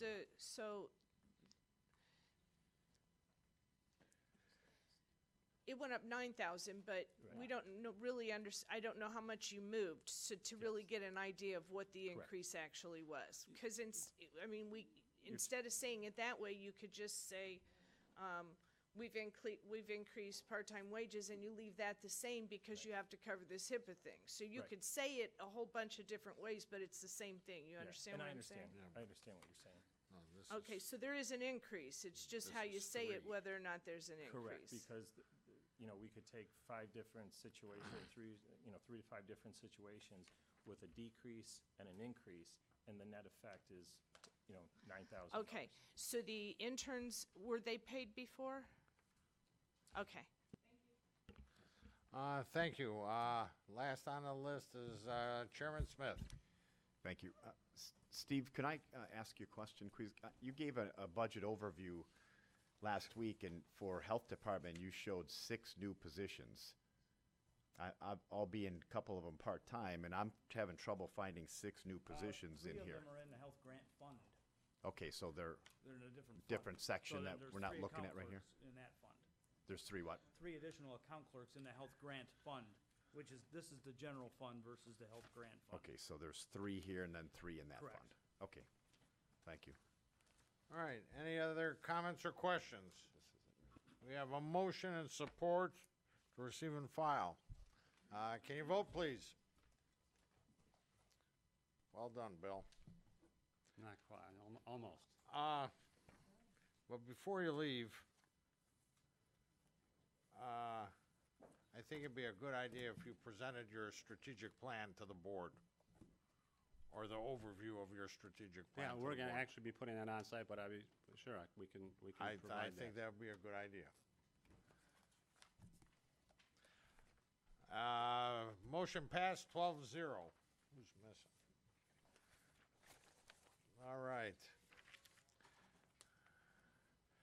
The next one, Dr. Spitz.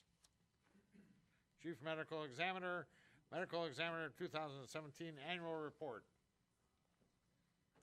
So before Dr. Spitz speaks, I know you wanted a little update on the medical examiner's budget, because that's Yes. something that's, it's part of the health department budget, but I do want to mention that, it's been a very busy year in our medical examiner's office with the increasing drug deaths, the increasing homicide deaths, and even the number of cases has been going up substantially. Last year, we put some additional funds in the budget for Dr. Spitz to bring aboard some external pathologists to help out with some of the autopsies. That was very valuable, and was able to find a couple of forensic pathologists from the area to help provide services in the ME office, so that was greatly appreciated in last year's budget. This year's budget is $2.25 million, which is about $142,000 more than the 2018 budget. About half of those increased costs are due to personnel and salary changes within the office for the 12 and a half staff that support the office. The other 50% is in operating supplies that have gone up. laboratory costs for testing that have gone up, and some other contractors that we have that provide support in the medical examiner's office. So with that, I will introduce Dr. Spitz, who will talk a little bit about the performance of the department and the annual report, and we'll take any questions. Point of information, Mr. Chairman. We talked about the general fund portion. What about the grant fund portion of the health department? Are we going to talk about that? I come up with like 9 new positions just off the top of my head that I wanted some clarification on. Out of the health department? Yes, you have the general fund we went through, it's the Grant the fund grant business. funds, the health grant fund portion of it. How many positions? Well, I mean, we can go through it, so bear with me. Health grant. Give me 1 second. First page is our page 38, addendum 5. Let me just see the numbers in here. So from, on page 38 of ours, addendum number 5, it went from. No, it's just our It's- page 38. It's 37 and 38. So we went up one position. D6 and D7. We went up one position. This is, Bill, this is strictly the grant funding. Health grants funds, number 220. That should be,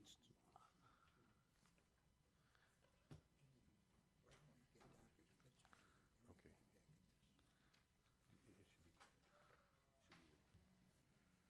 It's an analysis, where are we at here? Fiscal analyst that you have, an additional for the amended that was adopted in 2018. You had one additional position that we're, because we're voting on this. And Steve, if you can come to the podium, please, let me make this really Right. clear. What will you have in here, when you see all this amended stuff, 2018 and 19, these are the recommendations. If they haven't been adopted yet, we're voting on to adopt these. So we need to have the clarification of these positions. At least I On the think- grant funded portion of it. all these positions. Yes. Where you see the word amended 2018? Yes. That means that we're approving what's on there. that was already. Those amendments either already been approved Some of them, or have been made because they didn't meet the $35,000 threshold. which some of them aren't approved throughout the entire budget, you're gonna see amendments in there. They have not all been approved yet. We'll be approving it when we adopt that, yes or no? Well, no, anything that was required to be approved as an amendment of the 35,000 or 5%. That's all been done. That's all been done. There could also be adjustments in there that fall below that threshold that have also been done. Okay. Remind you, the fiscal year for that grant fund ends in the end of this month, basically, for about 3 weeks. Well, there's one position that increased in 2018, okay? A fiscal analyst. You went from Steve, 3 to Steve, can 4. you get on the mic, please? Okay, I think, are you working off the agenda, Commissioner? Yes, Page 37.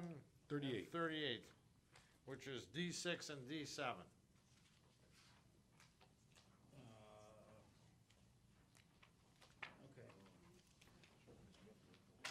That's not from the agenda that was printed for me by my office. So are you, I guess I'm confused as to what page you're on. You're on D? Yes, page 38 is the first one I'm looking at of our agenda. Well, I have a different one, so there must be a little page 38 Yeah. for me looks like this. So it's not, I'm thinking we're looking at No. two different things. In the agenda. No. Okay, thank you. You're looking at the position schedule in the appendix, it sounds like. Where's Crystal? All right.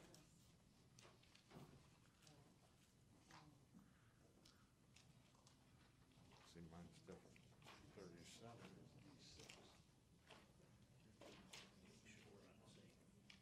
Yeah. Crystal? So you're on the health department, okay, Page 38 page 38, all right, of our agenda.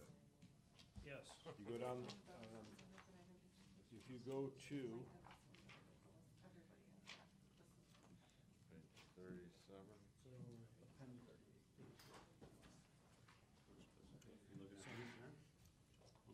No. Page 38 is the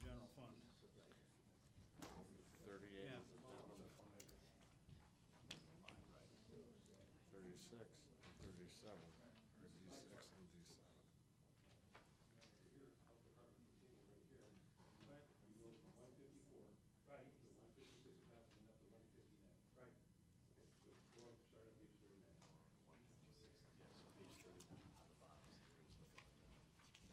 Yes.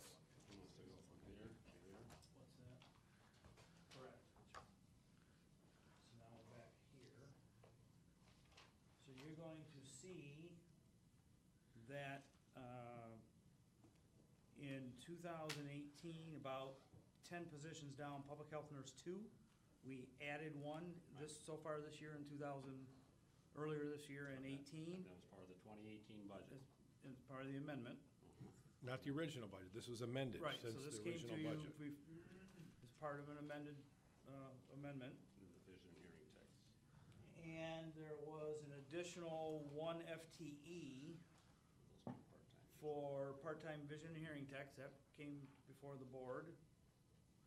And you'll see that there's an addition of 1 FTE for an intern from 18 to 19, that's what we just spoke about with the contractual services and so on. And the 2 FTEs of clinical outreach workers, which we spoke about. So that's how you get the 3 positions. You get the 2 part-time, 2 FTE of clinical outreach workers part-time and 1 FTE of interns. In the environment. That's the 3.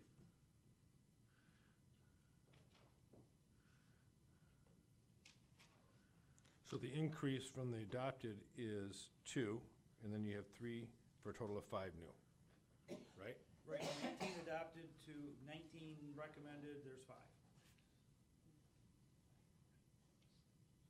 Okay. Are we straight? And this budget year ends next month? For the grant This, fund. the grant fund? For the grant fund. On the October to Yeah, this September fiscal year for Right. grants. So what we're talking about here is the general fund. What we just spoke about is the general fund.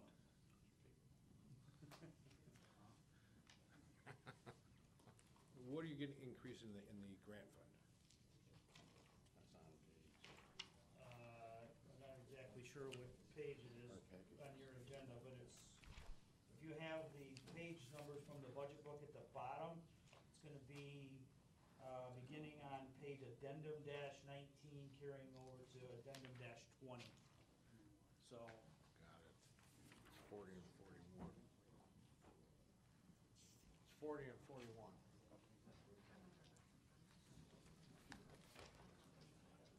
This is health, health grant fund here, but the positions are, Come on. no? That's right, come over to here.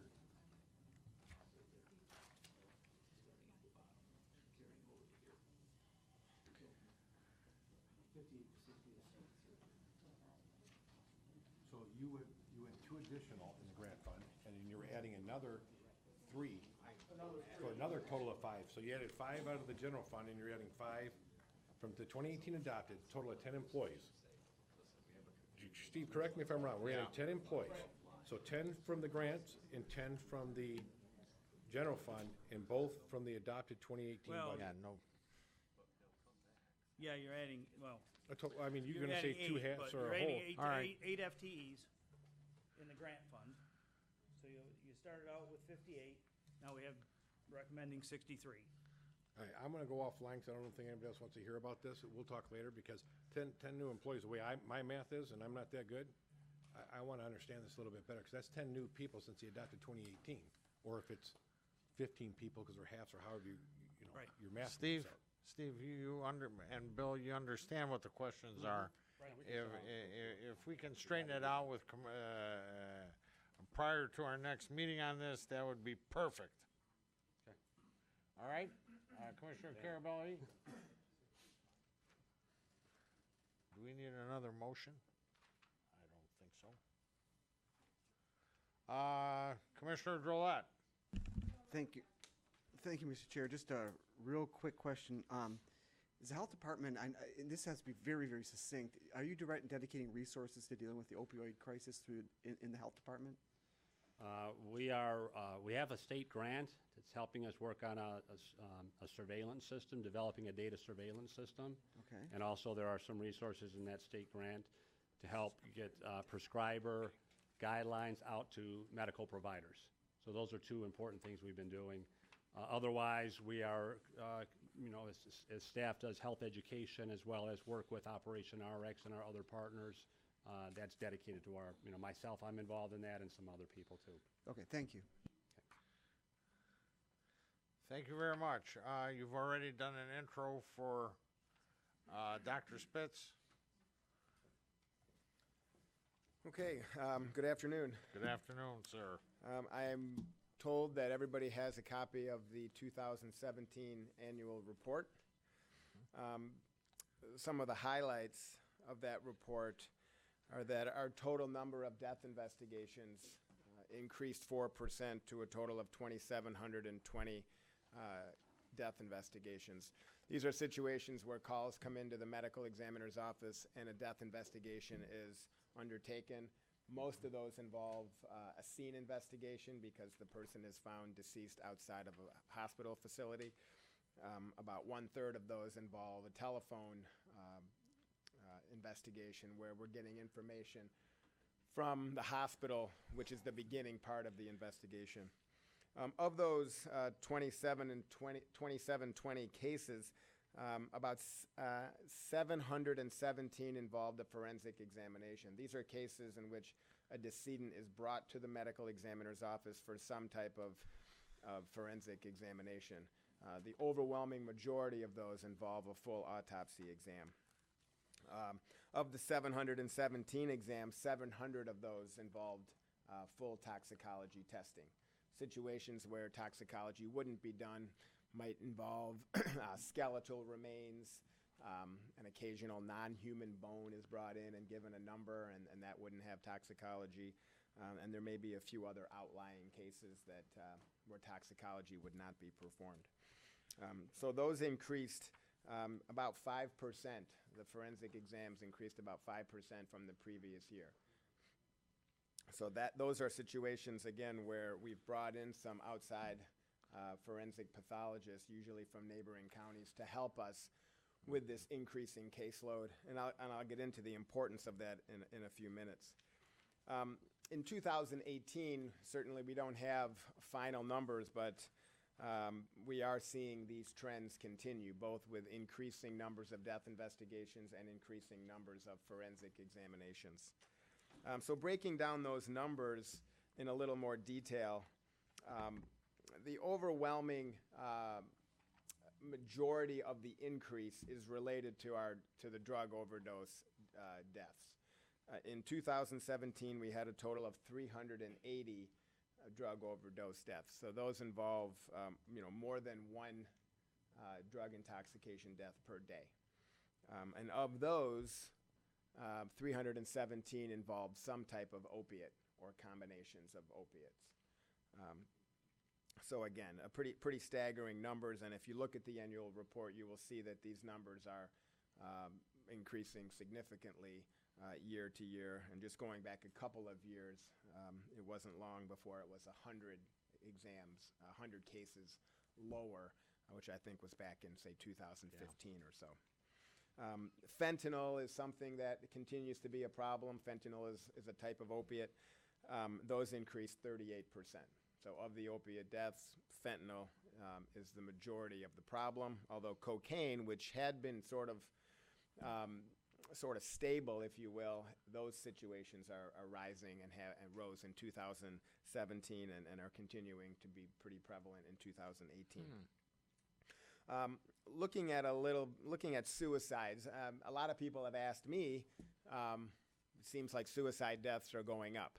Well, that really isn't so much the case. The suicide deaths they do go up and down, but looking at the long-term trend, they've seemed to be fairly stable.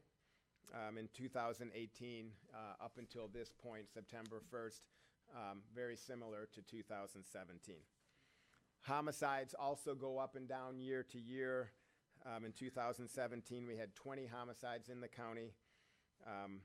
In 2018, We've had 13 to date, and sort of the unfortunate situation is that 10 of those were in the last 30 days. So there's been an incredible increase in homicides in the last, say, 4 to 5 weeks. Again, 10 in the last 30 days is probably something I haven't seen since I came here. Bill Rodella obviously went over our budget. There is an increase, as it was indicated, related to salaries and fringes and operating costs and contractual services. Obviously, as our caseload increased, the equipment and the other operating costs do increase. The biggest increase is related to our toxicology testing. And obviously 90+% of cases do have toxicology testing, so every additional examination results in additional costs. In 2017, we began using some outside pathologists on a more regular basis. We only did it for approximately 12 cases in 2017, but we increased that in 2018 because we are going up for our national accreditation examination site visit in 2019. Now, the office has been fully accredited for the last 4 years. We had our site visit 4 years ago. We've maintained our accreditation through online reviews for the last 4 years. And now in 2019, we are scheduled to have another site visit in which a representative from our national association comes to the office, spends more or less 2 full days going through all of our processes and procedures and examines our physical plan, looks at our staffing as far as credentials and numbers, and looks at our caseload.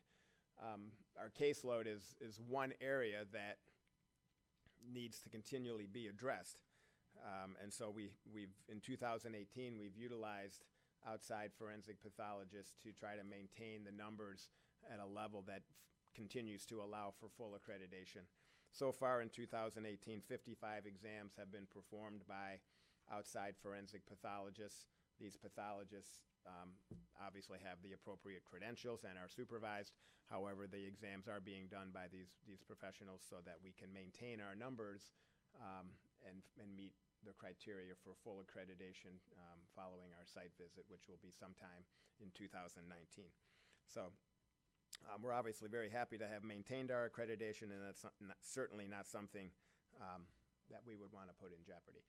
So I would certainly entertain any questions regarding the annual report or anything else related to the medical examiner's office. Thank you. We have a number of commissioners on deck. Is there a motion to receive and file? Motion by Romano, support by Sauger. Commissioner Carabelli. Thank you, Mr. Chairman. On capital projects, Steve, can you come up for a second? Is it, I don't know if that was IT, what was it? Wasn't there an imaging or something? We were looking for his office to purchase new or a new program, new software, new something. Wasn't that on one of the capital projects? I can't remember. I can look and get back with you, Commissioner. I just can't remember. We have put in to get a new database for the office. The original database dates back to 2007 when the office first started. It was a system that was run through the state. The state public health office initiated this database.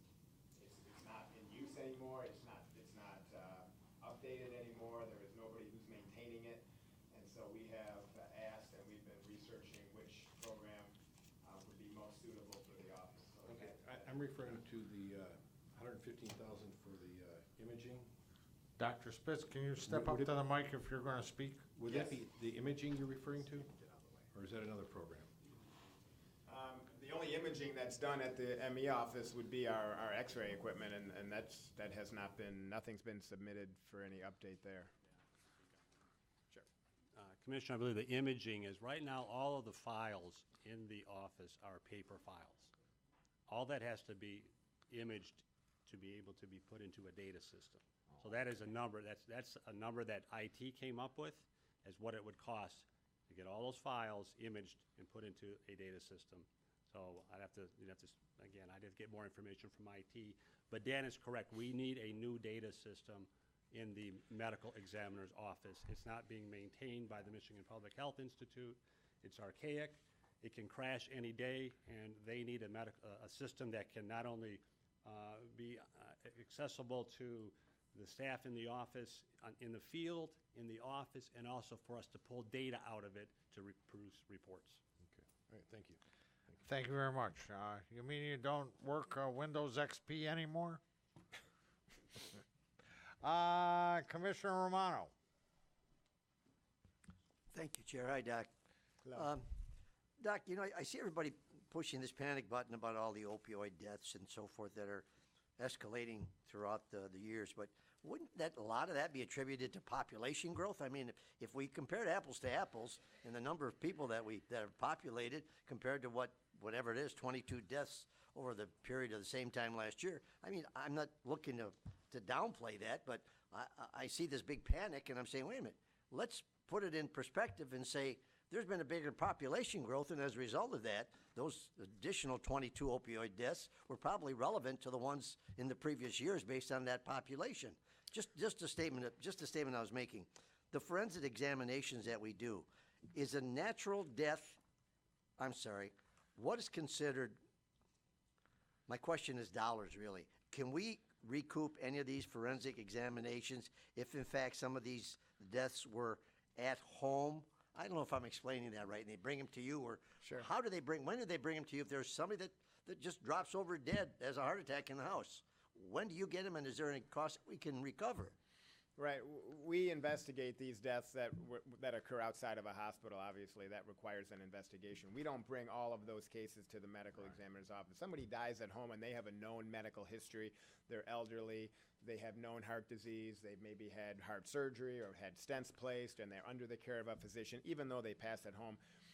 Following an investigation to make sure that everything is in order at the house, that case does not come into the medical examiner's office. Now, if a person who doesn't have any medical history, maybe on the younger side, and they're just found deceased at home, or they have a witnessed event, we send somebody to the scene, and there's no doctor who's been taking care of this person, that case, in almost all situations, would come into the office and have an investigation.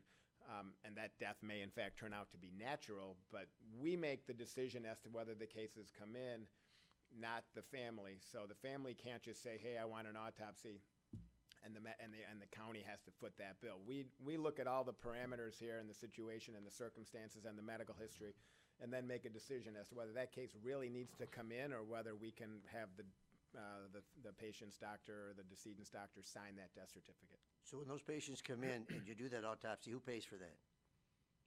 When we make a decision about a case coming in, the county covers the cost. That's all I have. Thank you, Chair. Thank you, Commissioner. Commissioner Kraft. Thank you, Mr. Chair. That's a perfect lead into my question, Commissioner Romano. How much does it cost per autopsy if we do it? You know, it's a little variable, but it's in the range of probably a couple $1,000. Okay. I only asked that question. I have a friend in northern Michigan. Their county, it cost them about $3,000 per autopsy. They had 80 more deaths in their county than previously, so that's $250,000 that they weren't expecting. So I'm looking at these numbers from your forensic examinations from 2011 to 2017, and say from 16 to 17 for total, it jumps, about 30, 31? Where were we at in 2018 as compared to 2017 for total autopsies? Do you know that? Our number of forensic exams is a little bit higher. It's not tremendously higher at the moment, but it's a little bit higher. Okay. And our total number of death investigations is definitely higher, a couple hundred higher. Okay. But that's as of today. So we do have periods where we are busier than others. So it's hard to say how that's going to play out for the year. But certainly the overall trend is increasing every year. And while it's the number of cases that is time consuming, it's the complexity of the case. Obviously, having 10 homicides in 30 days is a big burden, because that's not what we're normally seeing. But, you know, it does go in trends. Maybe we'll have a period without any for a month or two. We don't really know. And if, my last question, if there is a significant jump, do we have the funds to cover those? Like, this kind of shocked me a little bit that they weren't expecting 80, and that's $250,000. So do we Right. have? Well, I think that comparing that county to our county is a little different Sure. because they probably have to pay that full amount of $300 or $2,500 or $3,000 when they have a death, whereas a lot of our costs are fixed. The contract that myself and Dr. Petrangelo have with the county is a fixed contract. We don't receive more funds if we do more cases or do less cases. So, you know, so those numbers don't change. We have our morgue staff, you know, they're salaried. They don't get paid more or less if cases come in. It puts strain and stress on our staff, but dollar figures don't really change. What does change is the amount of equipment that we use. Our toxicology costs go up. It costs about $200 for our standard toxicology, and drug overdose cases sometimes prompt additional testing. So how much is it? And in addition, it's probably in the range of $400 or $500 per case that it increases above and beyond the fixed costs. Okay. Thank you, Doctor. Thank you, Mr. Chair.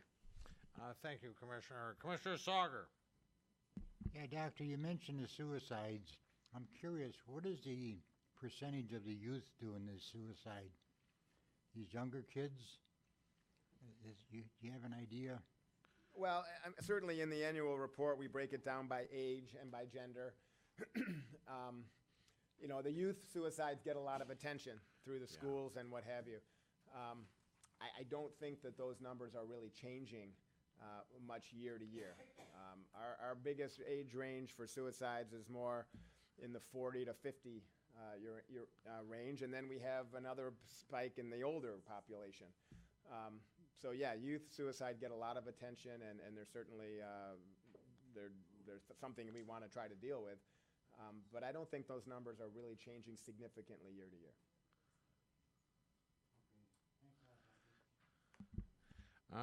Thank you, Doctor. I've always, I look forward to your report because of the numbers, because it gives a realistic picture of what's going on out there. Commissioner Romano mentioned something that I think we've got to start dealing with, and that's the overall growth of the population in Macomb County versus the numbers that you're coming up with. It's sad, but you have to deal with it. Now, the number for autopsies for certification, and that was something like 325, if I'm not mistaken. Well, actually, the number is 250. There is a provision that allows forensic pathologists to do up to 325, and that would not preclude you from becoming fully accredited. So there are such things as phase 1 and phase 2 deficiencies. If you have a phase 1 deficiency, you can have up to 5 of those and still receive full accreditation. That's there's 308 items on the accreditation checklist. Right. So if you have certain things that you're in violation of, the accrediting board can deal with that and still grant for full accreditation. Right. But even when we were accredited initially back in 2014, that was the one item that we received a mark against us, that we were over the 250, but we were under the 325. Well, we've continued to do that for the last 4 years, and we've continued to receive full accreditation. However, in the last 2 years, it is getting awful close and even exceeding that. And if our accrediting body sees that you are routinely exceeding that and you are in jeopardy of exceeding it going forward, that is something that they would not like to see. So that is the reason why we've put in place some provisions to address the issue with outside forensic pathologists. And to be realistic, it's going to need to be addressed on a year-to-year basis with the idea of potentially hiring a third forensic pathologist. I think it was important to get you an extra investigator.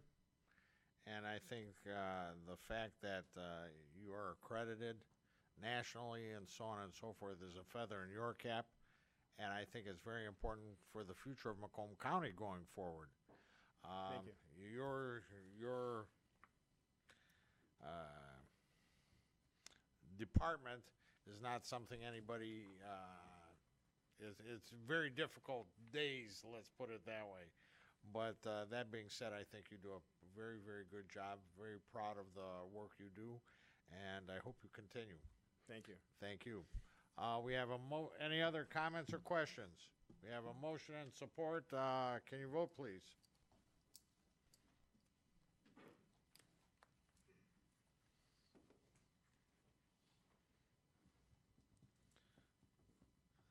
Passed the 11-0. Thank you, Doctor. Next on the hit parade, Macomb Community Action.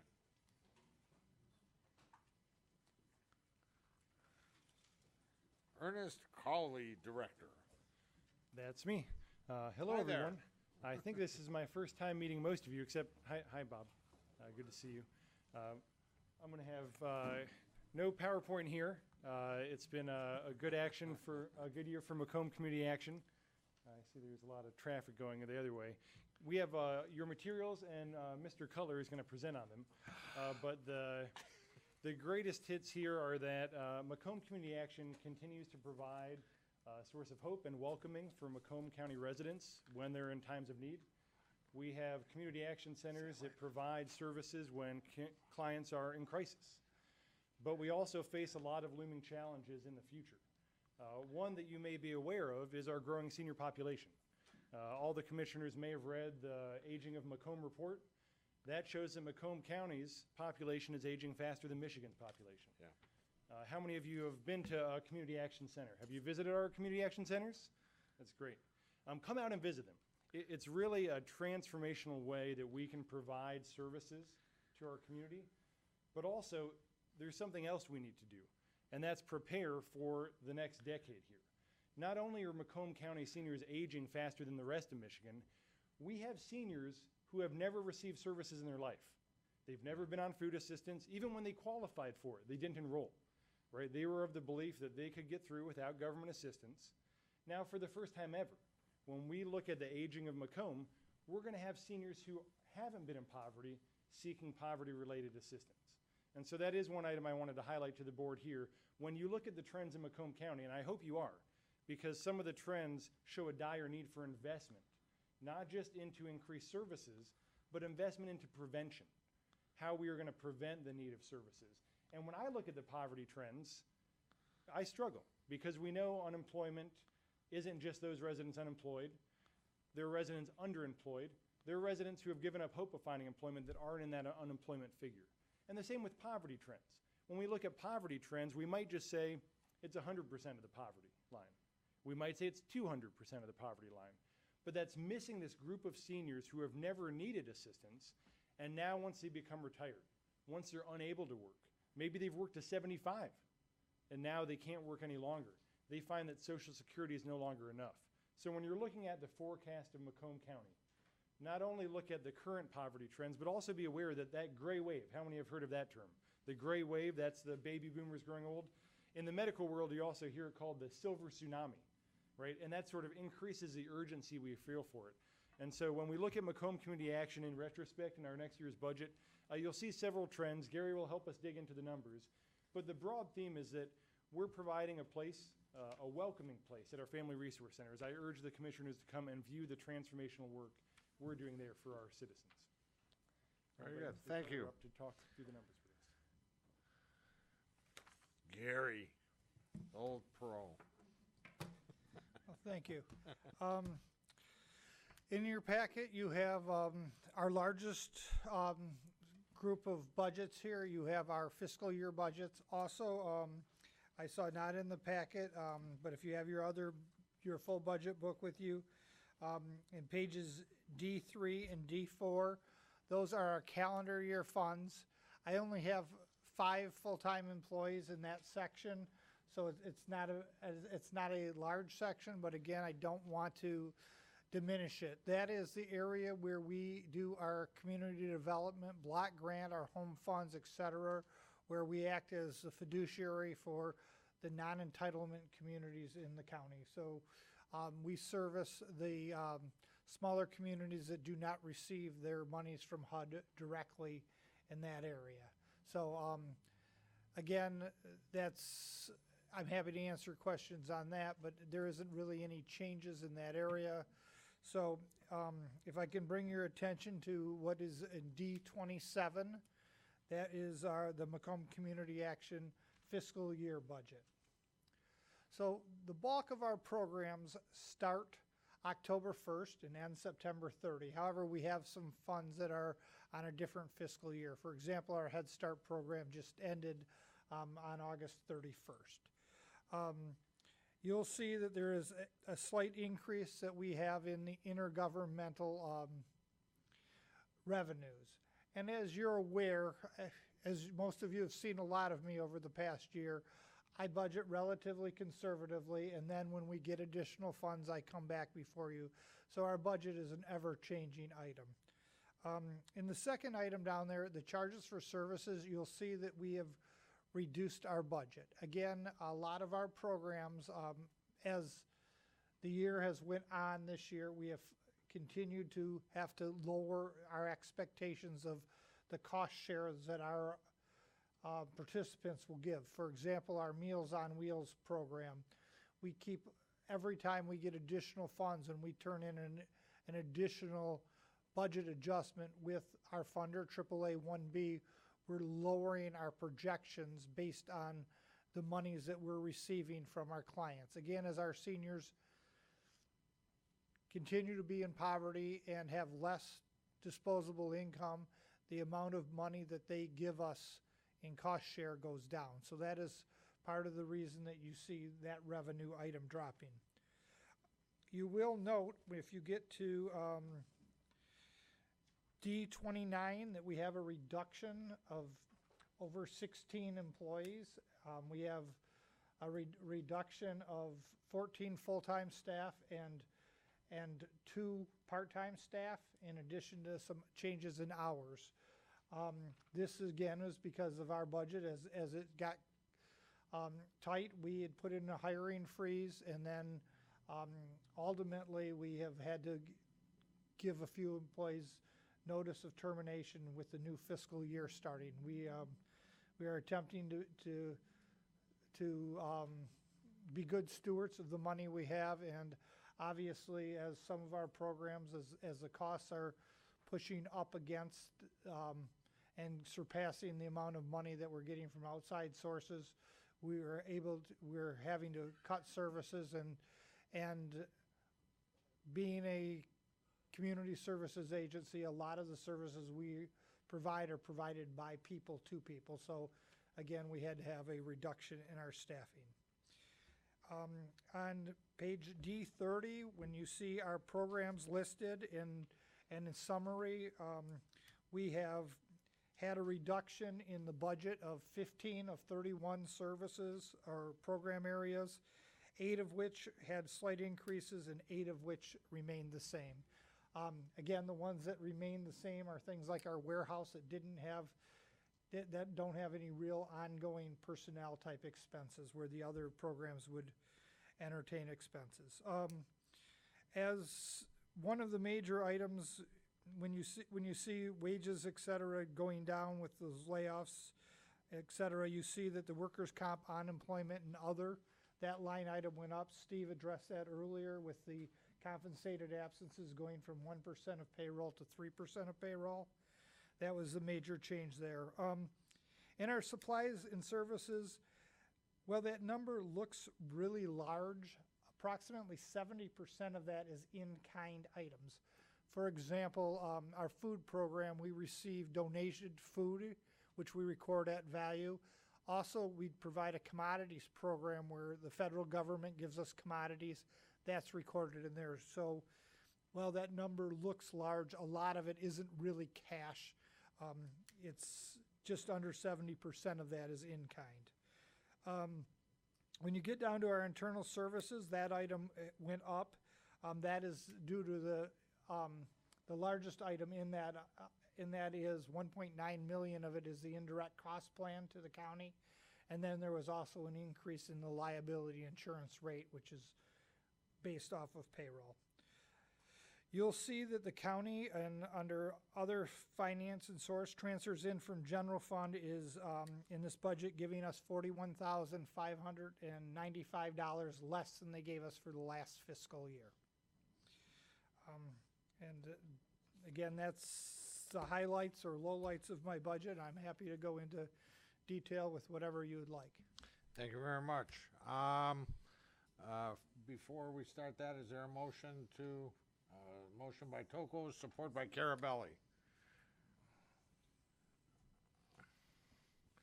Commissioner Carabelli. Thank you, Mr. Chairman. On page D 27. You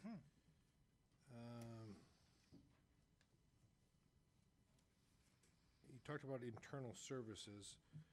You, maintenance and repairs, did you touch on the, you budgeted 114,000, you amended it down to 80,000, and we're increasing it back up in 19 by 25,000. What's going on there? Again,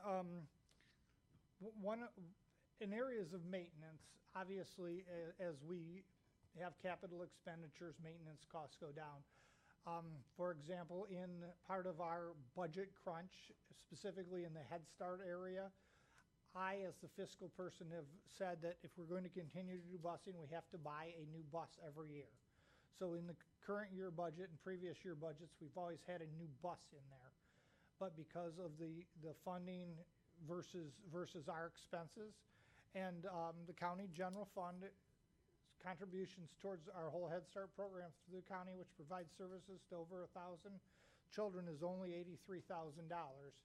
So the board, the county isn't really funding this, it's federal funds, and as our costs go up, and the federal funds don't necessarily go up along with them, we have to have cuts in services. And one of those areas is in not buying a new bus. Obviously, my fleet is going to require more maintenance. And again, I am a conservative budgeter. I budget conservative revenues and expenditures on the higher side, and as the year goes around, we do adjustments. Again, I don't think that in the budget this size that $20,000 swing, but that's one area where there was a swing, was in the maintenance of vehicles. On that note, and it's just because you said that, 1,000 individuals in the program, how many are being bused out of those 1,000?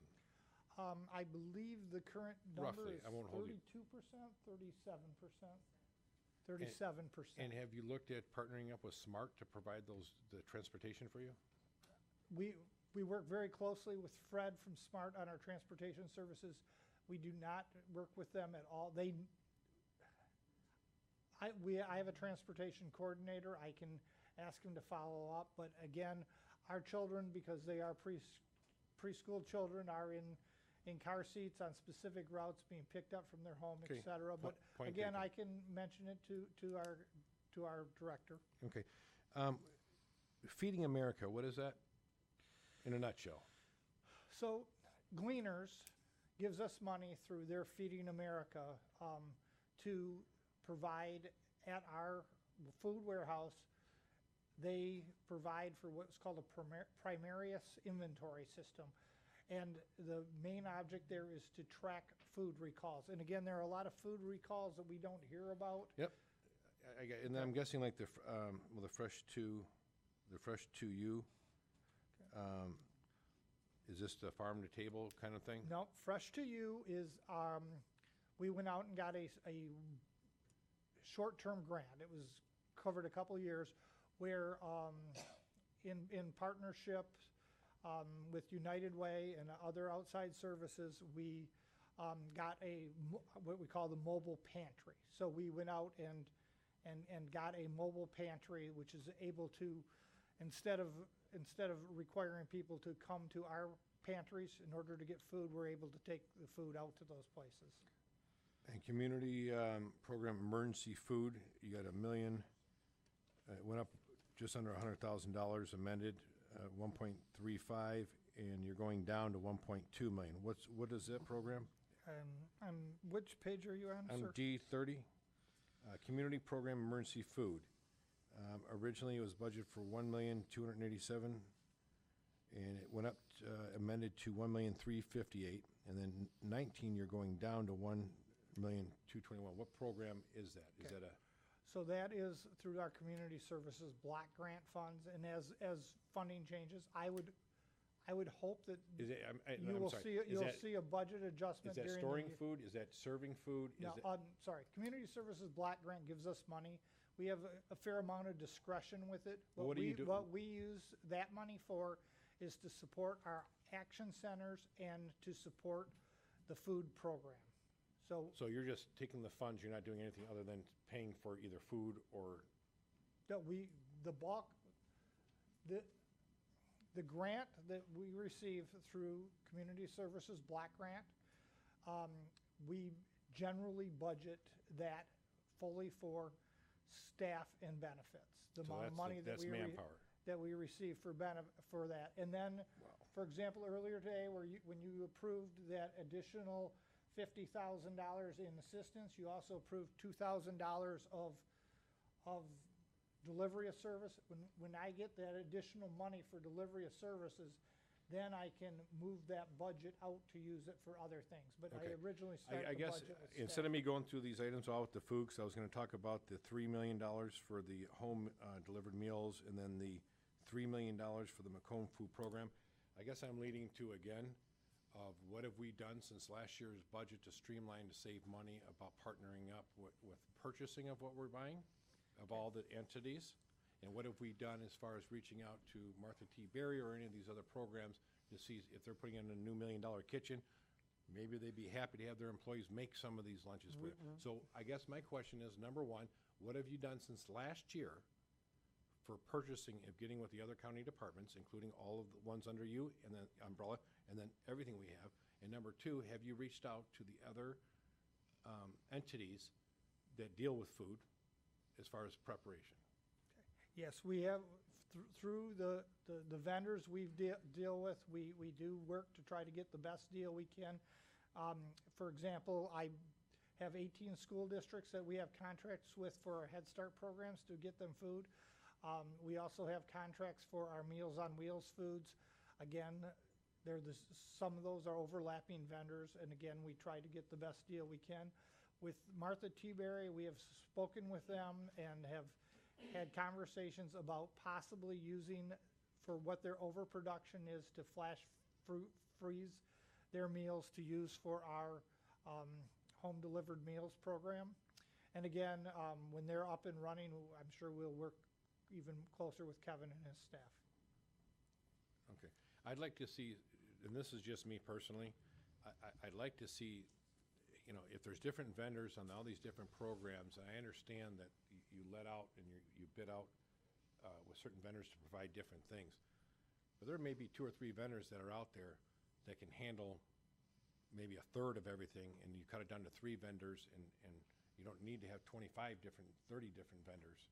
You know, is it a school district that can do it? I mean, these are the things that I've said this to you before, I have problems with spending this kind of money when I believe, and I'm not saying that I'm right, but in me, I believe that we can do it much more efficiency by buying together. Maybe even it's with Oakland County, and we're all buying the same bread from one manufacturer. I'm saying about getting together to maximize what you're buying at a better cost and providing more service, because you have that leftover money, you can give it to those that may be in need. So there's a lot of different ways to look at this, and I don't see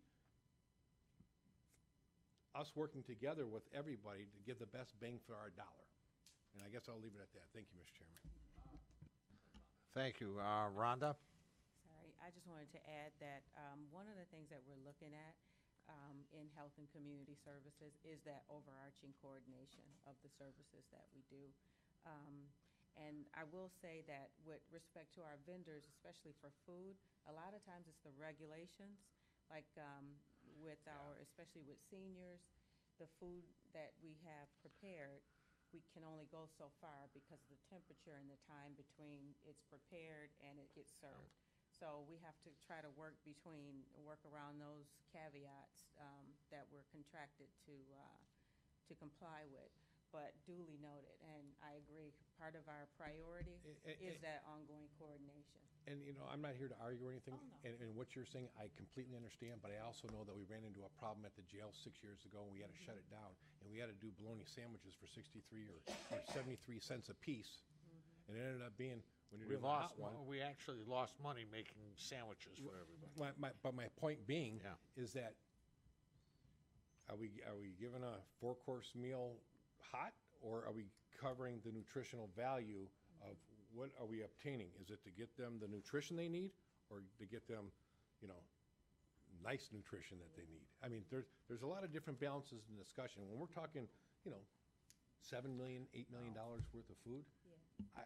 I'm sorry, Yeah, I I'm mean, sorry. the priority is the senior nutrition, but there's a part of that the food has to be appealing, because you only get nutrition when you consume it. So if you're just throwing it away because it's not, then, you know, so it's okay.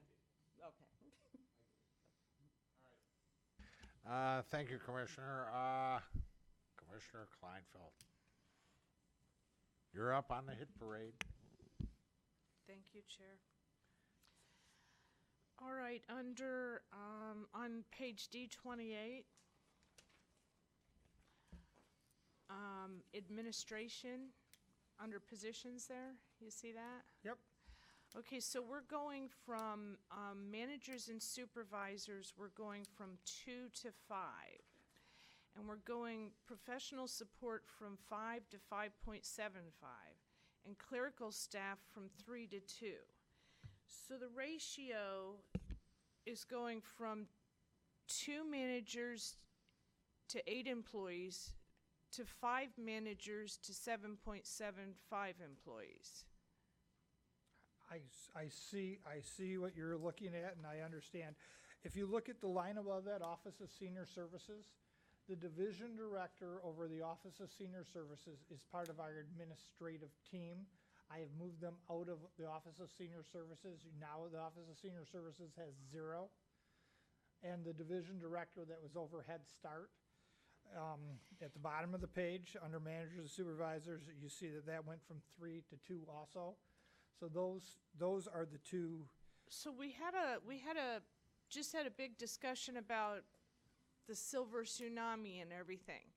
So why are we moving the person out of Office of Senior Services to the other position? The programs that I have that are funded by AAA 1B, that is funding our senior services, do not have any funds at all for administration. So right now, the OSS administration was being fully funded from MCA administration. So while I was identifying that as the Office of Senior Services, they were It really belonged in they the other are location. part of our administrative. Right, it really grouping. should have been, okay, that makes sense to me. They are administrative, they are being funded by administrative dollars. Right, so it's just a matter of it should have been identified in a different place, and you're correcting that. That's all it That is. is what I am doing. Okay. And So- really, the short answer works for me, just letting you know, okay? Okay, thank you for that. And then, and that's the same with the Meals on Wheels as well?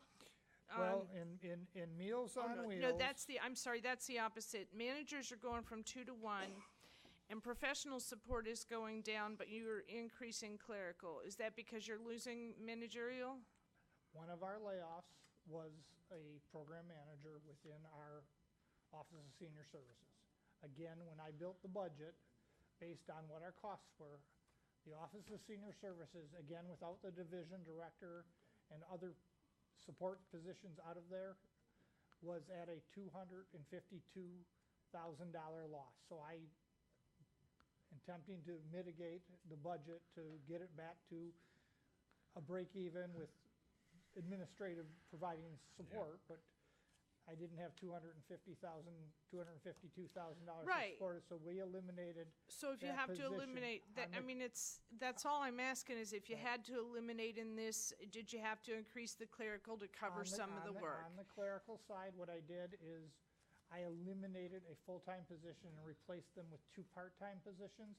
It was cost neutral, but those 2 positions equal the 1.5 FTEs. Okay, 'Cause and this is the home, listed in full-time equivalent. now not back staff. to my original question with respect to the, the managers, so were you saying the home preservation part of this? Where, let me find it, let me change it. Now, where did that, oh, here it is. Next time. Right, home preservation. We're going from 8 professional support down to 5, right? Correct. Okay, but we're maintaining the same amount of managers. So now we have 2 managers for 6 employees instead of 2 managers for 9 employees. Well, and again, it's definition of managers. I have one program manager over that area, so, and then the other person is a supervisor. It's a manager, but at a different level. So as my program manager's duties expanded within that area, we have taken on some additional responsibilities. And as those additional responsibilities went on, we effectively moved a position with additional responsibilities into a lower level manager. So long story short, because you have to cut from 8 to 5, there's more responsibility on the upper part, so you have to, that's what you're saying, correct? Well, and it, yes. but Okay, that's all I want to know. All right, thank you. Thank you, Commissioner. Chairman Smith. Hi, Gary. Bob? Hey, I just have a quick question on the on page, on D27, the fund balance at the bottom. It shows, I mean, obviously your fund balance is decreasing down to a negative forecasted in 2021. So can you explain a little bit? Well, of that and to me? there's a couple things in there, but first of all, and I've had this conversation with finance, but because of accounting and the way that we record things, money's not received within 60 days after the end of our fiscal year do not show up on here for revenues. So our fund balance is really understated by $234,000 of prior year revenues that under previous accounting, when we could account for the money as it was earned as opposed to when it is paid, our fund balances would be higher. And also, as I said, I build budgets on a conservative basis. But that is the reason that we put into the hiring freeze and had layoffs, is that the trend is moving us to no fund balance, which is not acceptable. So we are trying to stop that by reducing our staff and being in a current hiring freeze and having, unfortunately, to have to lay off staff. Right. Okay, thank you, Gary. Thank you, Gary. Any other comments or questions? Well done. We have a motion and support. Please vote.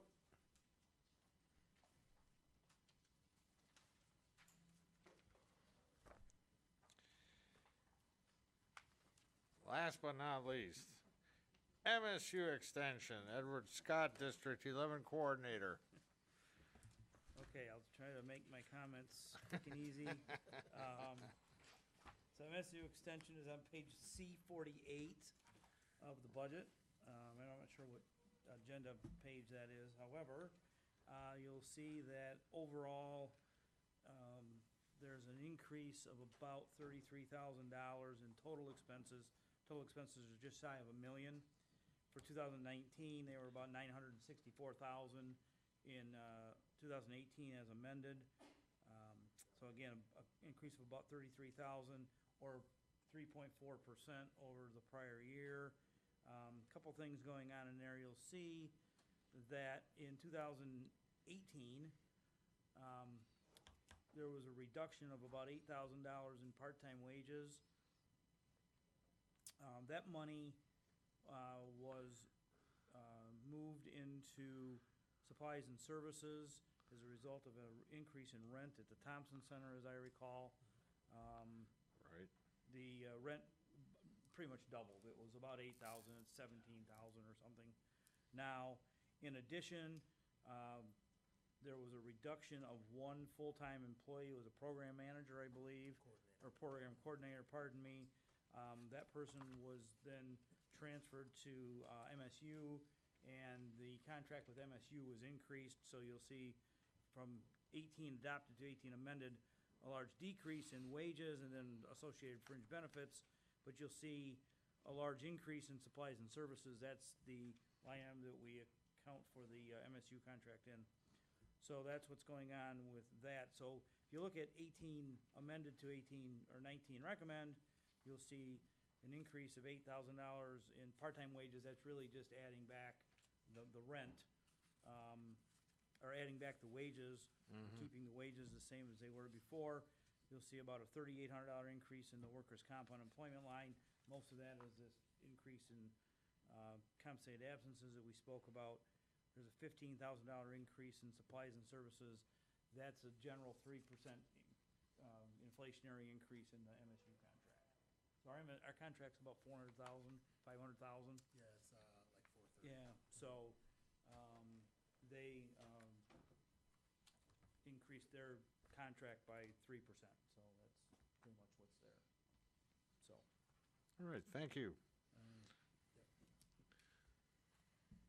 Hello, everyone. Good afternoon. I will try and keep it brief, but I'm glad to see you all again. It's a pleasure to be back. One of the things I just want to kind of highlight before we get into the discussion is this year, Macomb County is going to be celebrating its bicentennial. This year, MSU Extension will also be celebrating 100 years of service to Macomb County. And so we're really excited about that. We're very thankful for the partnership that has existed for all of that time. It's a pleasure to serve Macomb County residents. And so we're really excited to continue in that tradition and to move forward. So I do not have a PowerPoint. A couple of quick highlights from this year, though, is that through our 4-H youth development program, we served 7,600 youth over the course of the past year. Our Master Gardener program served over 10,000 Macomb County residents over the past year, and we provided a whole host of other services. And as you can see, the increases to our budget are fairly nominal. And so I open it up for any questions or comments. Thank you very much. Do we have a motion to receive and file by Carabelli, support by Toko? Commissioner Drollet. Thank you, Mr. Chair, and thanks for your patience in waiting to be the end of the presenter. 100 years. How many counties in Michigan contract with MSU Extension? Do you know off the top of your head? All of them. So All of them. 83 counties. Okay, that's terrific. And a couple things, and we rent from the Thompson Center. Is that correct? We rent space at the Thompson Center? Yeah, the health and it's from Van Dyke Public Schools. The Thompson Center was a mothballed elementary school that in 2014, Steve Gold, then Director of Health and Community Services, pulled together our agencies and worked with the superintendent of Van Dyke Public Schools to create really the first of what we would now refer to as family resource centers in the Thompson Center. And so MSU Extension has offices there. The health department has a WIC office there. Macomb Community Action has offices there, and there's just one other community partner, right? The Macomb CHAP, Children's Health Access Program. Okay. And Nurse Family Partnership. Thank you. thank you. And Steve, real quick, I just want to commend you for your one-pager summary type things, which, I'm sorry. I think it's a good idea. I think it's a great snapshot. Well, it helps, and I appreciate the comparison with the CPI and that sort of thing. That helps get a quick picture. But one thing I want to note on this, the biggest current year accomplishment, according to this one pager, was a community garden at the Thompson Center was expanded. So do you know offhand what the cost of that expansion was, or how much of your budget went toward toward the biggest priority or biggest accomplishment? I will say none of that. If we're not going to count man hours, the expansion of the community garden was achieved through grants, donations, and volunteer labor. What we did was we built 2 additional raised beds at the Thompson Center that are handicap accessible, that we have used and will continue to use for our 4-H programming, where the youth are learning not only about horticulture and farming, but also entrepreneurship. We are taking some of the produce that is produced through those gardens and actually allowing people within the community to come and take it. So we're contributing to the local food system. And then some of our master gardener volunteers actually use that space to teach some classes on soil remediation and horticulture this year. Okay. And the key department goals you are listed on this one pager as programs helping fight the opioid epidemic, and then also provide education as far as helping prevent foreclosures and that sort of thing. Do those things sound redundant from what's being done in the health department with the opioid epidemic, or with the treasurer's office with regard to foreclosure programs? Yes, they sound redundant, but in practice they're not. So I'll start with the opioid epidemic. One of the main thrust of everything that Extension does is around providing educational resources. And so we will do work to wherever opportunity presents itself to provide educational resources about the opioid epidemic, how to prevent it, resources as to what you can do with old prescriptions that you're not using anymore, educational resources around how youth can avoid getting involved in it. The health department, is more of a practical application and can find ways to provide medical interventions, on a large scale. And so we're sort of attacking the issue from a different direction in cooperation with the health department.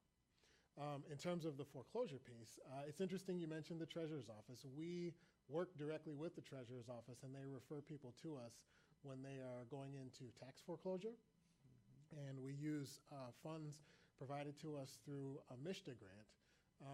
And please don't ask me what MISHDA stands for. Michigan State Housing Development Authority. Thank you so much. It was right on the tip of my tongue. But we have a MISHDA grant that we use. We help people through the process of applying for those funds in order to save their home, but also in the process of making that application, we're also evaluating their financial situation. There are some people who are in that situation. They're going through the process of applying for those funds for their home. And, maybe the real answer is they need to give up the home because they can't afford it. And so, the other big piece of that is really working with them around increasing financial literacy. Okay, thank you very much. Sure. Thank you, Commissioner. Commissioner Carabelli. Thank you, Mr. Chairman. He asked a lot of the questions I was going to ask. The grants that you apply for, are you in competition with the other county departments for those grants? Where if before you say no, if whatever you're applying for and one of our county departments wanted to apply for it, why couldn't they get that grant? Sure. So for all of the grants that we currently have active, we are not in competition with any of the other county departments. The heads of each of the divisions within Health and Community Services meet regularly. And one of the things that we discuss are funds we intend to go after. And wherever there's opportunity for us to partner, we do. That makes the application stronger and increases our chances of getting it. Okay. Community food system. I'm on your website right now. Community food systems, what is that? So community food systems is understanding the process that food goes through from wherever it's grown or raised on the farm to the table. So the whole idea of community food systems really sprang up because of lack of food access and the concept of food deserts, which are areas where people don't have access to fresh and healthy foods. And so I'm sorry, you just confused me. Oh, I'm sorry. You went to food deserts where they don't have access to how it's being made. Right. Well, he's talking about growing it where the deserts are. Yeah. So I guess let I don't me have a desert let me in Macomb rewind. County, that's why I'm lost. Sure. Let me rewind. I'll start by saying I am why I'm not a confused. food systems expert, and I'm happy to get you No, further and information. I understand. But I'm there looking are at the services, Yeah. health and nutrition. Well, I know we have health and nutrition in our other departments. I guarantee you we do.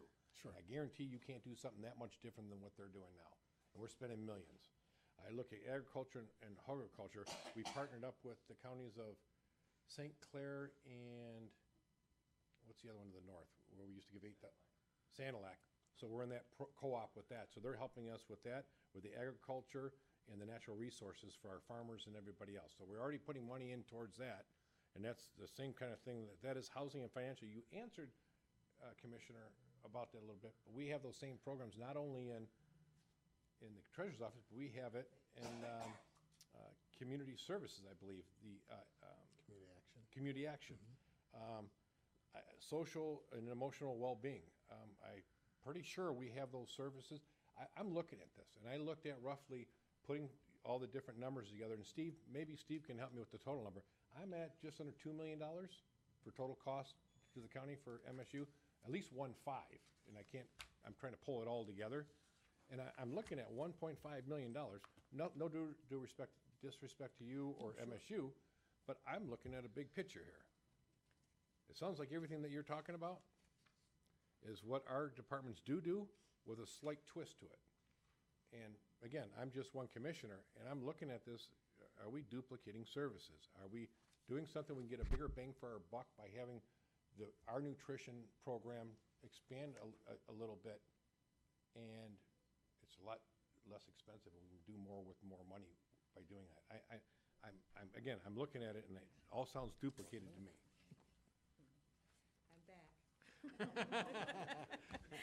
I just want to point out on the wonderful one-pager that the goal, the department goal, the key department goal for health and community service is to continue to emphasize cross-departmental coordination.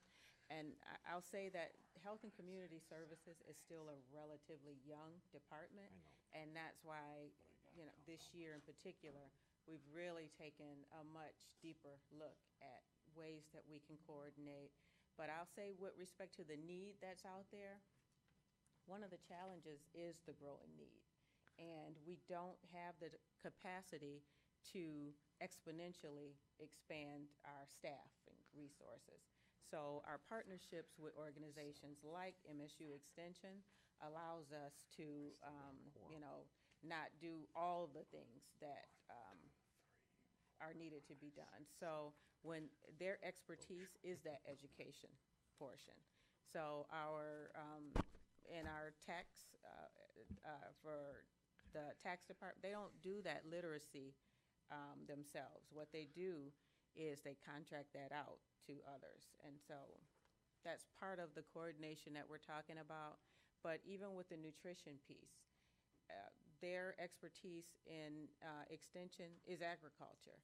So we are looking at how do we coordinate that? I mean, we've had conversations about the nutrition that's needed not only across departments, but even within a department. Like, how are we utilizing our nutritionists in both Head Start and for seniors? We now use the same individual, whereas years ago we didn't. And also looking at how we expand that. So I completely get your questions, and just want to emphasize that is a focus. Thank you, Commissioner. That's it? No other comments or questions? Rhonda? Beautiful. We have a motion and support to receive and file. Please vote. Thank you very much. Thank you. Number 7, Veterans Administration update, military exposures, motion to receive and file. Motion by Drollet, support by Toko. Please vote. Yes. Go ahead and discuss. New business, 8. Any new business from commissioners? Any new business from staff? Number 9, public participation. Anyone in the audience wishing to speak? Going once, twice, thrice, public Participation is closed. 10, we have a motion by Drolet, support by Kraft to adjourn. Please vote. Thank you, one and all. Thanks for your patience, folks.